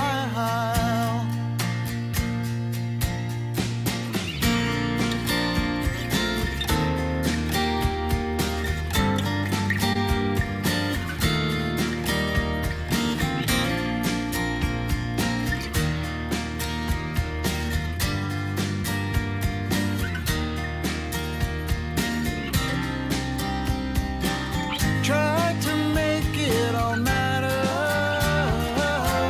Pave the way for the shattering of youth. Promise, promise our real lives not far behind. Leave nothing to chance and we will not find. Still, I'd like to be here for a while. Still, I'd like to be here for a while. Scattering leaves, the days go, dragging us along.